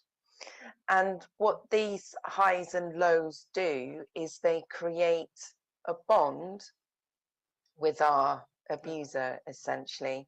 So it's also called Stockholm Syndrome. But I think because we associate Stockholm Syndrome with people that have been kidnapped, we don't think about this as being something that's possible within our relationships that we have with people. And this trauma bond, it can be with anyone. It can be with a parent, a sibling, a co-worker, a boss, a romantic partner. It's wherever you're in a relationship where you're given attention, praise, love, care, kindness, and then all of that is taken away. And then during that time of absence, what happens is we are confused, we're angry, we don't know what's happening, we start to blame ourselves, we think that maybe we've done something wrong. And then when the person comes back to us and starts to give us positive attention again, because we're so happy that they've come back to us, what we do is we don't always pull them up or talk to them about the time where they were emotionally or physically distant, because we don't want it to happen again. We're afraid that it's going to happen again. So we just focus on the good times, the fact that they're back with us, the fact that that horrible situation is behind us, and that we're able to be in this relationship with a person that we love. But if this cycle repeats, what happens is we can become addicted to it, because you see, on a physiological level, what happens to us is during the time when we're on this emotional high, so imagine you're on this roller coaster. So your relationship with an abusive person is a roller coaster. And I mean, if you literally think about a roller coaster, when you first get on that ride and you're going up that steep hill to the top, it's exciting, your adrenaline's pumping, you're loving being with that person on that ride. And this is kind of the feelings that you feel when you're at the beginning of the relationship, and it's really intense, it's really passionate, they're love bombing you, they're like not letting you sleep because they're texting you constantly, they seem really into you, they're jealous, all these things that we kind of think are really positive because we think, oh my days, this person's really into us. But what it does is it creates a physiological response in our body. So we then get to the top, and then obviously with a roller coaster, you're off and you're up and you're down, and it's exciting. But if your relationship is like that, which is what most abusive relationships are like, it's tiring, it's exhausting. Like, you only ever want to really go on a roller coaster ride maybe once or twice and then you're done. Whereas if you're in a relationship with someone, this roller coaster ride of emotions that you are having with them can last years.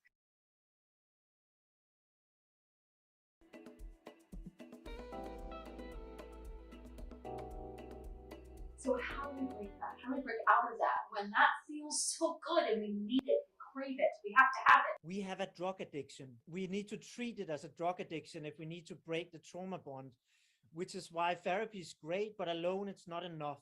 So there's two things we need to do to break the trauma bond. First of all, we need to ensure that we have social support, and specifically with people who are safe attachment, meaning they give us acceptance, they give us support, they attune to us and listen to us, and they respond to us.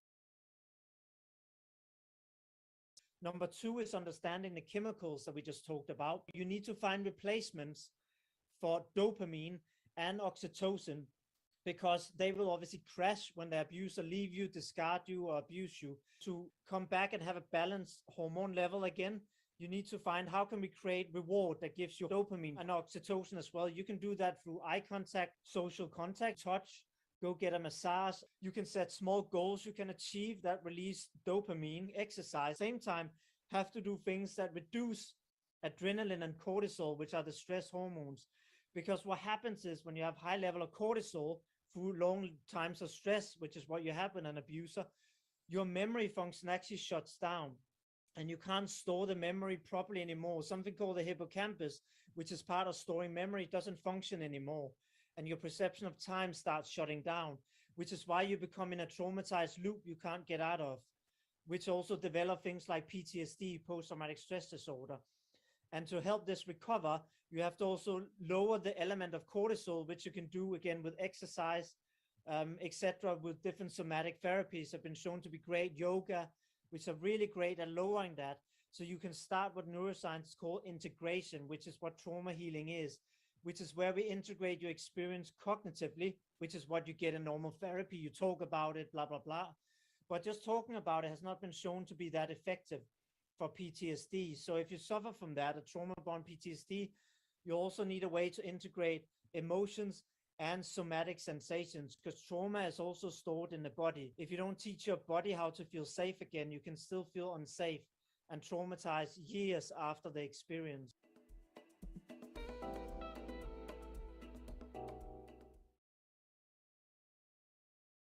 Educating yourself until you know the game, you know the tactics, you know the abuse cycle, you know the different types of abuse, you understand how that person is using your vulnerabilities against you. What will happen is you will always end up repeating the same cycle. And if you don't want to repeat that same cycle, time alone won't stop you from repeating that cycle. You have to do the work.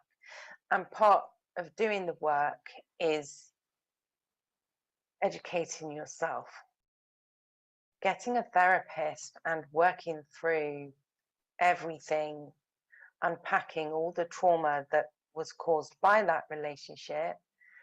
You know, work with someone who understands and can help you break a trauma bond. Get the proper support. So you're going to want to join narcissistic abuse support groups, emotional abuse support groups.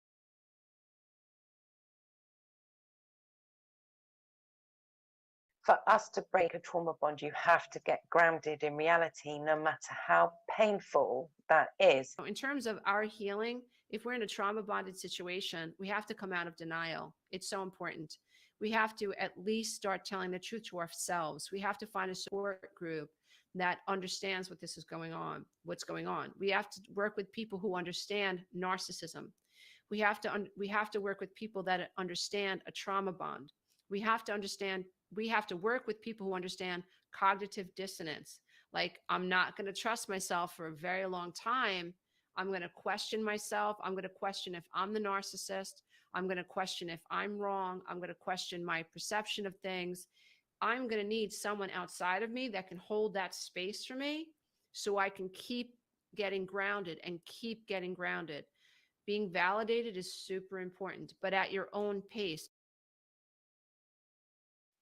The moment you have the awareness that this is a pattern that you can break, you can actually release it in an instant. I mean, it really is that easy. But with a lot of things that are easy, they're not always simple. So it needs an extreme openness, readiness, receptivity. And because everything is so interconnected, just because you've healed it, it doesn't mean that the communication with your ex-partner, let's say, is going to be suddenly healed and straightforward. Being heard and being seen is really important at that phase of just really understanding, oh my gosh, I was injured. That was an injury. You know, whether there was a physical injury that was visible or not, that's not the point. Trauma of any kind is an injury. Grieving, it's really important. You don't want to overstep that one. And that's a place where talk therapy, where counseling can be very, very helpful. A lot of times we are grieving for the parent we never had, the parent we don't have now, and the parent that they will never be. And we have to allow time for that as well. It's definitely a lot of grief and loss. My feelings tell me if I'm happy, if I'm sad. My feelings tell me if I trust this person or I don't trust this person. My feelings tell me if I feel safe with this person or unsafe with this person. So feelings are everything. So getting back in touch with my feelings is really, really critical. The problem is, if I'm the adult child of a dysfunctional parent, I've been taught that my feelings don't matter. When you are feeling alone, and when you're feeling like you're not grounded, and when you're trying to get past the trauma bonds, I always say, be your own best mommy or be your own best daddy. Put that person in your mind, care for yourself, nurture yourself, talk to yourself, and say it's going to be okay, or, you know, you can do this, or whatever it is. Over time, I think those words kind of get more evolved, you know, like, you know, who you want to let in and who you don't, that inner mommy or daddy will help you, and it helps guide you.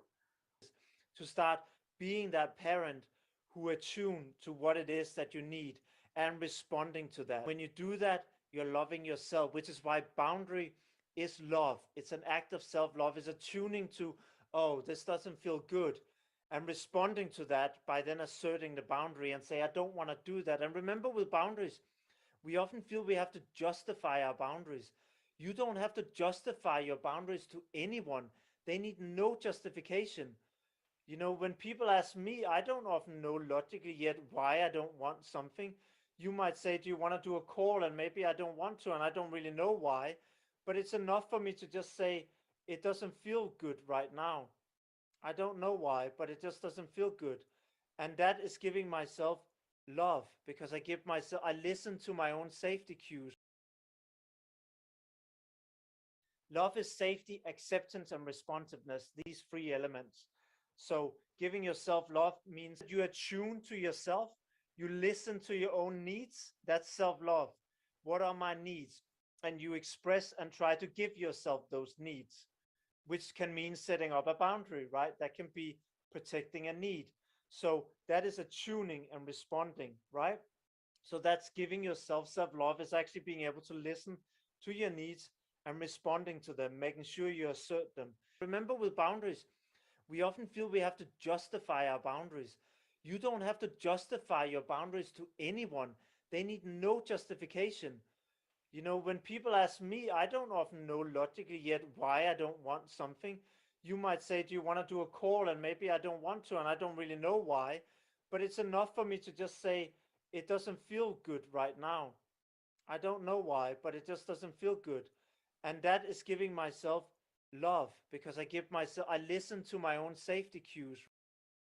Learn how to say no. You cannot have a healthy dynamic without boundaries. Is just voicing your own needs and wants. Maybe we practice setting boundaries first with people also that are unconditional supports in our lives, because and a boundary, right, is just voicing your own needs and wants. That's really what a boundary is, and what is acceptable to you and what isn't.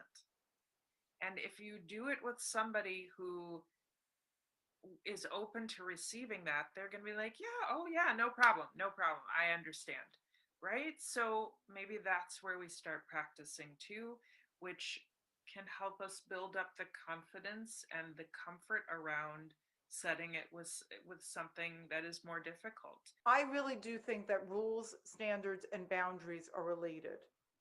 So you really have to work on the rules for yourself and just knowing yourself, doing things that you enjoy. And I once said this, that if you don't know what you enjoy because you were with the narcissist for so long, do something that they hate. You know, hate to do. Just they don't like hiking, go hiking, because that's something that, you know, you may like. But I think over time, the more you get to know yourself, the more you feel like you're going to live, that, you know, you're okay alone. And, you know, then you start setting rules. Setting rules for yourself feels really good also. And then those rules lead to standards, and standards lead to boundaries. Because standards, if somebody doesn't meet your standard in life and they don't treat you nicely, you're going to set a boundary right away. And learn how to say no. If you have to look in the mirror and say no, learn how to say no.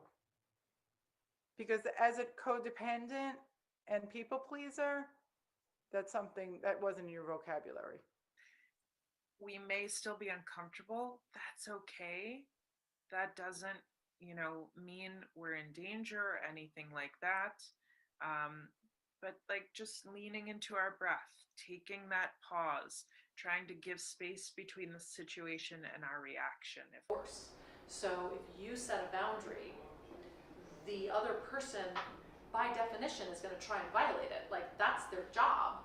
Your job then is to reinforce it and hold it strong. And that's the hard part. It's really easy to set a boundary. The hard part is reaffirming it over and over and over and over again in the face of someone else trying to violate it. So your job is not to explain it deeper, further, more. Your job is to simply restate it. I'm sorry, whatever. That's a boundary that I have. Please don't, you may not speak to me that way. No, I asked you not to do that. And then the next time they do it, you just hang up the phone. While an abusive person, what they do, they will try and make you feel wrong about your boundary, or they will try and overpower that boundary. The safest way for you to protect yourself and also for start building a healthy dynamic is to work on the boundaries. And you can do that in a somatic way with a good trained therapist. Well, you want to have a web of support, right? So you want to have people around you that are supportive and that are supports for you. That can be different things. It can be, trusted friends. It can be counselors. The trauma that's formed in relationships, so meaning those traumatic feelings, wounds, experiences of being abandoned, of being insulted, of being made to feel not worthy or feeling not worthy in relationship, there is a big portion of that work that is done on your own in understanding yourself and taking accountability for the way that you've participated in it. And the deeper healing comes in secure and healthy relationships. That trauma, again, that was formed in relationship can really, really only be healed in relationship. where somebody shows you over and over again the healthier way of being loved, you know? And when you're able to receive that love, which is also our part in this, right? We don't know how to receive healthy love when we've been traumatized. And so we accept less and the cycle continues on and on, right? When you are in a relationship that is secure, that is healthy, that allows you to have boundaries, that allows you to express yourself wholly and completely, that doesn't judge, that gives you space when you need it and gives you, you know, love, attention, and cuddles and affection when you need it. When you have that for a long enough period of time where you can literally rebuild your nervous system with that type of attention, and you can rebuild neural pathways that say it is safe for me to express myself. It is safe for me to be myself. It is safe, you know, for me to set boundaries and not be worried that somebody's gonna, you know, yell at me, scream at me, gaslight me, walk away from me, leave me. That is where the real bigger, you know, deeper repair really happens. Clearing any distortions that were put in place to keep us disempowered, mental distortions, like that we can't do it, we're not strong enough, we can't survive without the abuser. I really messed that up.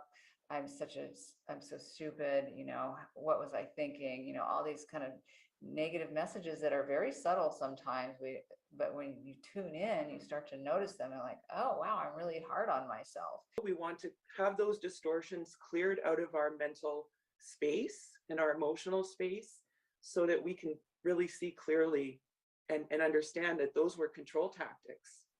It's not the truth about us. We speak to ourselves in a way we would never speak to a narcissist.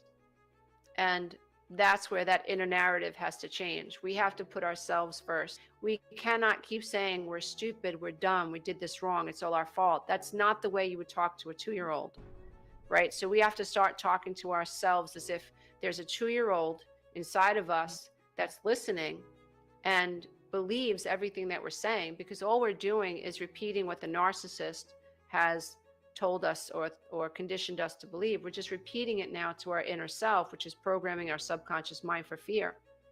And that's why I always say, once the narcissist gets inside your head, between your ears, they've got control over you. And you're doomed unless you can awaken.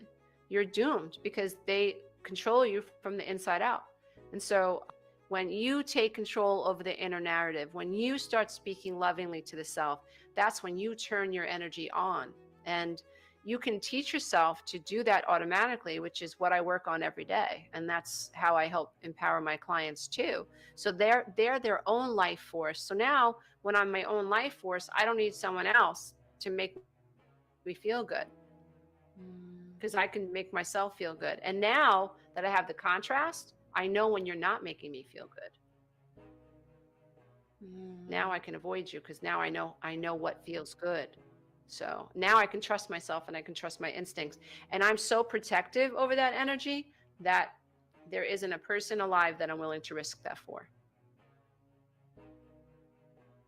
The purpose of mindset work is retraining the neural pathway. So, you know, what are your thought patterns? Noticing your thought patterns, noticing your attraction. So you're noticing your negative thoughts or your negative patterns, and then you're reframing them for yourself in a way that is deliberate for your personal healing, right? So that's not just saying, you know, I'm beautiful and wonderful in the mirror every day. Like, no, like, okay, fine.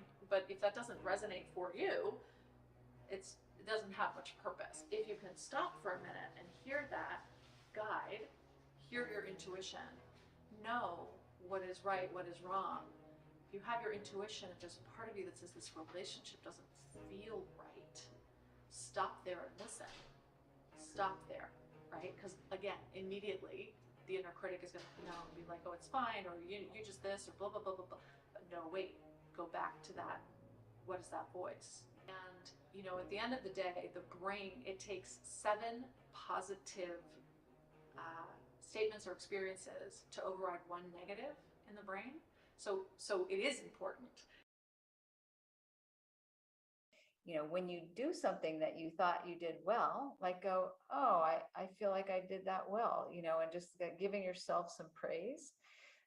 And so an easy way to do that, or a nice way to do that, is at the end of the day, just reflect on your day and consider the things that you liked. And they can be as simple as, I liked my outfit today. We tend to notice all the negative things. You may have heard of the negativity bias, which is like normal for our brain to look back on the day and see all the things that you didn't like about your day.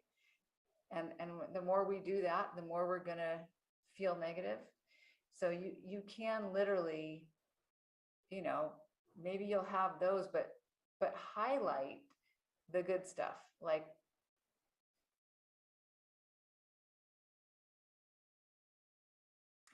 so when we see something positive that we're doing, or we feel a way that's positive, like even a moment of feeling good, we can just notice that and give that some attention. Like, oh, I'm feeling good right now. And as we expand that moment, this is working with our nervous system, whether you're reflecting on it later or you're having it now.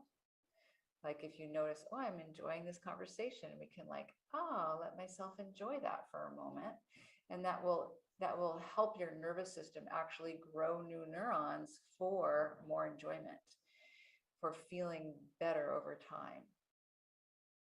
We really want to have the most compassion for ourselves that we can find, and keep working on self-compassion is very, very important. Judging ourselves or making ourselves wrong for anything, it's not going to help with healing. Looking back at the you that was shamed so many times, looking back at that you and seeing what was going on, and just saying to that you know, you were actually pretty good. They didn't get you, but you were pretty good. I am proud of what you did. I understand why you did what you did. Self-compassion consists of 2 elements. Instead of your inner critic, which will start saying, oh, I can't believe I went back to the narcissist, I'm so dumb, blah, blah, blah, right? That's inner abuse. You're now being abusive. You're being a bully towards yourself, which is harming yourself. And compassion comes with also having understanding.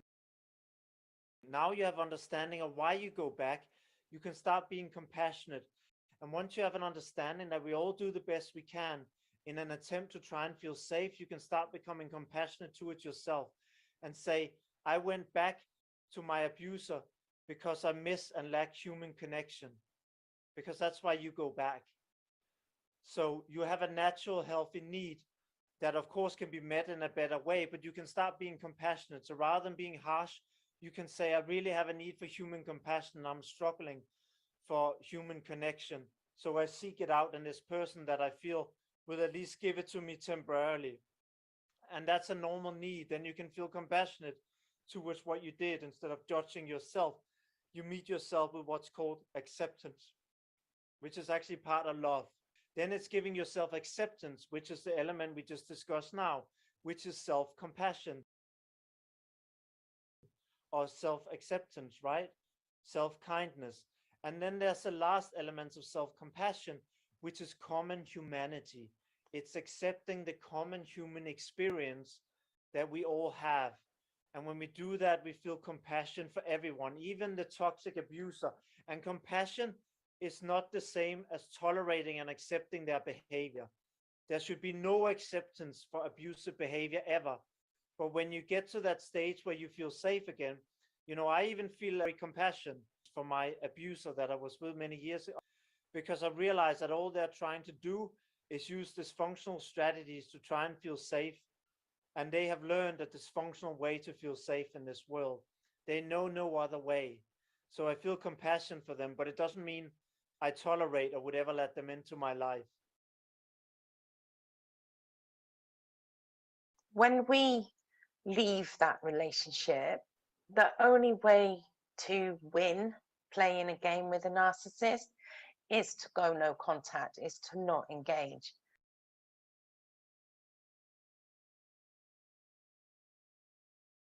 I believe very firmly that all of these relationships, they were so painful, they forced me to go deeper every time.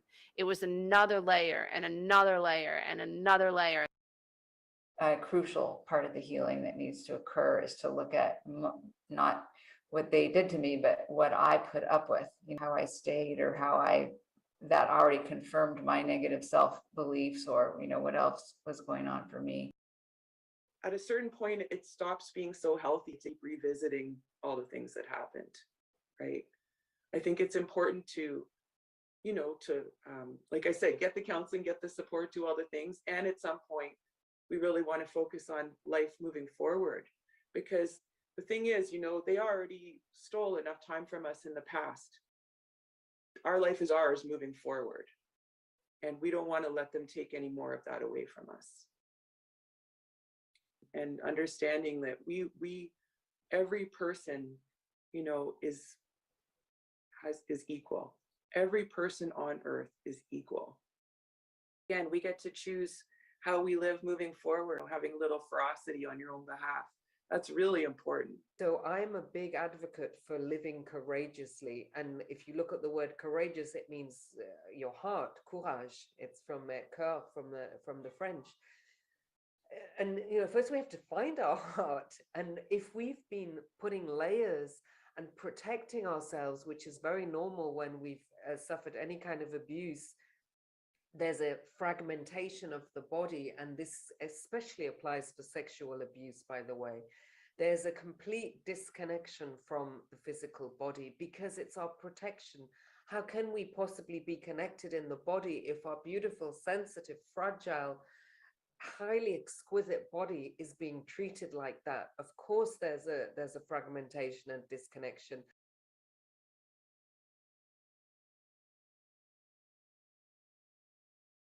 Let's say you feel angry at your sister because she came over at midnight and she wanted to borrow your car keys and you didn't want to give them to her, and it's midnight and she woke up your kids. And so you're angry, but you're not used to feeling your feeling. And you would ask yourself, how do I feel in this moment? And you let the answer come up, because your higher self will tell you, I feel angry. Now, you don't, before you push the feeling away, I shouldn't feel that way about my sister, it's not going to end well, just allow yourself to feel it. The second step is, how do I know that I'm angry? Did your ears get hot? Did a lump come in your throat? Like, how did your body tell you she's crossing a boundary? When I get angry, I feel like I just stop. I'm not in the flow anymore. When we are codependent and or in a narcissistic relationship, we are arrested. We're not making conscious decisions. We're letting other people tell us what to do. We're paying attention to other people's moods. We're passengers in life. We're not making self-empowered decisions. So the third step is, I have to make a decision. So what decision are you going to make? Well, before you make that decision, you have to ask yourself 3 major questions. What about this can't I control? What about this can I control? And number 3, how do I want to feel on a day-to-day basis? Like, what's the vibration and state of being that I want to get to in life? So can I control that my sister was rude and obnoxious and came here drunk, banging on the door? She wanted my car keys. No, I can't control her behavior. Can I control that I'm even angry at this point? Well, not really. That's really how I feel, right? But what can I control? I can control how I respond to this situation. I can control whether or not I give her the keys. I can control whether or not I ruminate on it. I can control whether or not I yell at her. I can control basically how I respond to her. And the next step is, well, now I'm going to make a decision. So what decision do I need to make that is going to net me how I want to feel in the future? Well, that means I have to really think. How do I want to feel? How do I want to feel? I want to feel peaceful. I want to feel respected. Well, if that's how I want to feel in the future, it's not how I feel now, and that's okay. But how do I want to feel in the future? Well, I want to feel more respected. So what decision do I have to make now about being angry at my sister? I'm not going to give her the car keys, and I'm going to tell her that she can never come to my house and do that again. Why would I make that decision? Because it moves me towards empowerment. It makes me set a boundary, and I'm being honest with myself. And if my sister gets the message that I'm going to set boundaries as a new sheriff in town, then I absolutely will respect myself, and I will feel more respected in the future because she won't violate that boundary anymore. So if you do that consistently all day, every day, what do I feel? How do I know I feel it? How is my body telling me I feel that? What decision do I want to make about this? What can I control? What can't I control? And how do I want to feel in the future? And make a decision based on that criteria. You will reprogram your subconscious mind to pay attention to how you feel, to naturally hit the pause button, to tune into the self, to honor the self, and to take action steps in the 3D world that are in alignment with what you want to experience. You will become the captain of your own ship.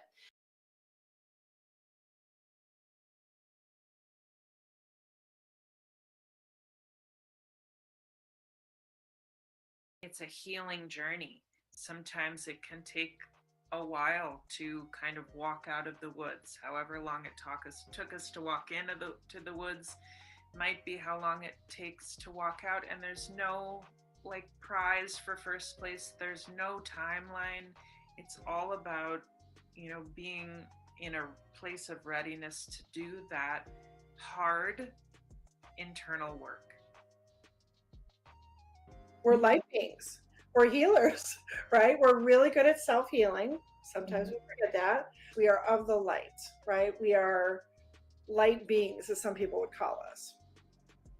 So I do believe that healing is possible for everyone.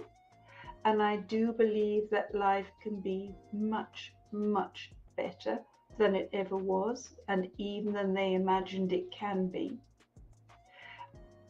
And it's all about coming out of that trance of misery and starting to discover what's good about your life and what's good about yourself. You know, and then one of the things you can like about yourself is, goodness me, I've become the kind of person who can be positive because I've looked at a flower, because I can enjoy that. I've become the kind of person who can enjoy things. Whoa, do I even know myself? What else am I capable of? And then you start to grow and blossom and get fascinated about yourself. Healing is possible. I started like the healing journey long ago, like 7 years ago, and I have gotten a lot better. For me, it's a practice. Every day that I go back to my practices, like, you know, doing some movement exercises, like embodiment practices, maybe breathing exercises, you know, just something to keep me grounded and whole and balanced and regulate my emotions.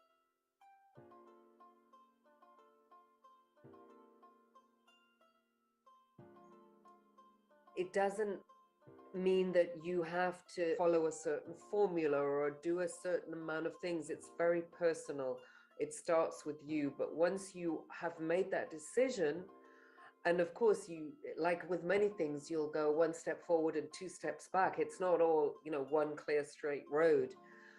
But that shift is present in your energy, in your tone of voice, in, you know, even when you lose your temper, it's there. It's like an energetic signature that others will see, feel, and it can, you know, this is what something I think is fascinating, that we are now moving into this information age. It's an energetic age. It's a, you know, a creator economy, many ways you can call it. But the fact is that we are learning that we're more than just physical beings.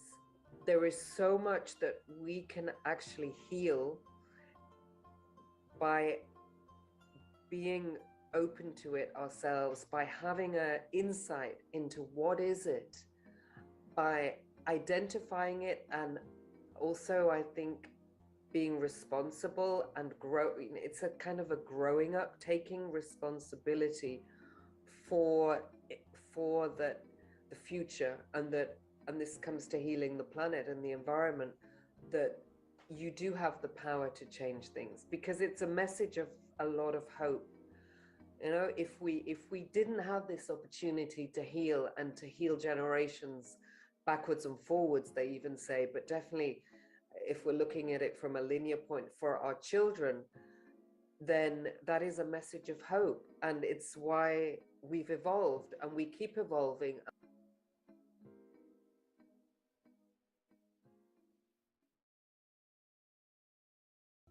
What is your superpower? My strength and knowing that I can think it, believe it, and achieve it. My ability to share my experiences. Unconditional love. Vulnerability, honesty, love. I'm always willing to help people. My heart. I can love the people who have hurt me. I can sense people. Es resiliencia. Being able to speak. I'm a very, very fast learner. The ability to relate to all different kinds of people. I still always see the best part of every person. Bringing people together. I can find anything, anywhere. I'm very supportive. Just superwoman on you. Intuition. Realizing my character. To see the good in others. Listening. Courage. My mother. Authenticity. To make friends. Deep connection. My ability to grow. Helping others. Growing. Listen to my heart. It's creativity and innovation. Is recombobulation. Is being me. Seeing the world with wonderment. Patient. To understand at a very deep level. Love. Bring out the deeper parts in people. To think logically. Self-healing. Motivate people from the heart.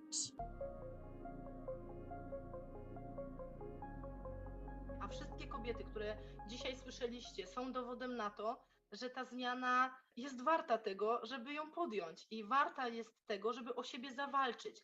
This was an experience that actually helped us learn how to love ourselves better. Everything isn't happening to you. Everything's happening for you. We don't have to get trapped in the past story. Instead of believing that we're broken and wounded and nobody will ever love me, we need to shift that perspective and say, no, I'm a warrior. I survived the unthinkable. And now I am stronger and better. I have gone through it and I've come out even better than before. Someone else out there is living our life. Someone else out there is living the life that all of these survivors and thrivers have escaped right here, right now. You can pick up any newspaper. You can go online to any news outlet and you'll hear about mostly women, some men, but mostly women who are killed by their boyfriends, who are killed by the children of their father. You hear it all the time. And so there's someone out there right now that is living your survivor story. And when you start speaking, you give that person hope. So suddenly, with the hope, they start to have this idea of choice. And that is really possible. That's where you can really help someone create great impact in that person's life, and if they stay on the path, they can then in turn create great impact in their life. They can end generations of trauma. They can end generations of codependency, generations of women and men picking the wrong partners and staying and not understanding what's going on. And I think that is so encouraging, and that's why you do what you do, because you want to encourage people to awaken and to take ownership over their life in a powerful way and to tell their story. You just don't know what people have gone through in this life to live, to stay alive, to breathe, to not cry, to hide their laughter because someone else doesn't want them to laugh. Someone says, oh, well, blah, blah, blah has happened to me. Immediately take a breath and say, what if that were me? How could I handle that? Your reality can change. Who you are can evolve. You need to focus on love to access the reality of who you are. You need to embrace love in your life. But that's what we're missing in this universe. It's love. And that is the antidote to hate, crime, pain, depression, anxiety, and hurting each other. Thank you so much for watching this episode. I hope you enjoy it. I would love to invite you for the next episodes, which is all about healing our body after leaving an abusive relationships. Exposure experts are going to talk about healing our body after leaving an abusive relationship. It's all about somatic approach of healing and feeling safe. Hope to see you soon. Bye! If this episode resonates with you, please go to exposenetwork.com. You will find the link below, and we would love to learn more about you and your story. Could you do me a favor and share this episode with at least 2 of your friends? Thank you. You can thrive and you can be happy after an abusive relationship. Do you have a story to share? It's 9 in the city, and I'm on my way back home. Humming on my favorite ditty, swinging like Natalie Cole. But then out of the blue, who strolls down the boulevard but you? Your place is closer than mine.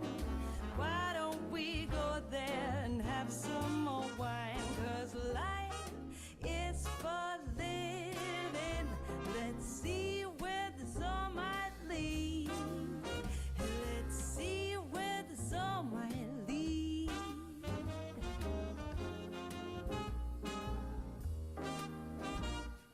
Waking up to a brand new day in between your sheets, breaking up in the best of ways, and I'm back again on the street.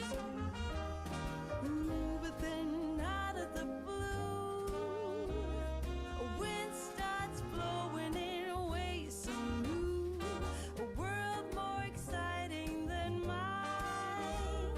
It's holding up a great big welcoming sign. Life is for living. Let's see where this all might lead.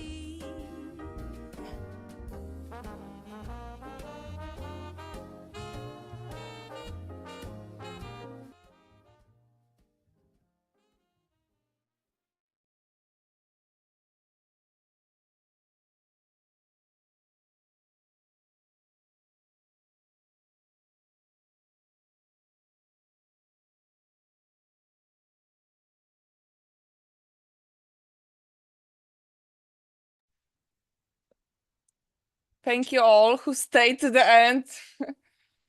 Thank you, Ryan, Paulette, Grace. I see your comment, Ryan.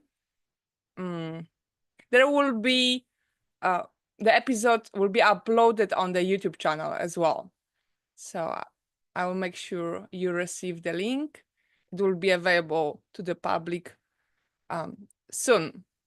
Thank you all. Is there anyone who would like to share anything before we close? I know we are over the time.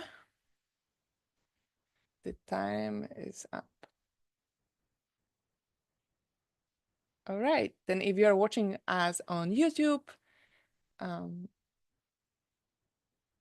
thank you guys, thank you. I see the comments, all the love, I receive it. And if you're watching us on YouTube, I also would love to invite you for the next premiere of the episode 7 happening. I just was on my calendar.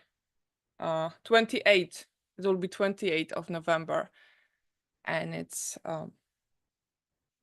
about how our body sometimes stores the trauma and how to release that trauma from our body. All right, much love. Thank you all for watching, and have a great day, night, wherever you are. Thank you, Paulette. Good night for you. Probably it's like 2 a.m. there. Thank you.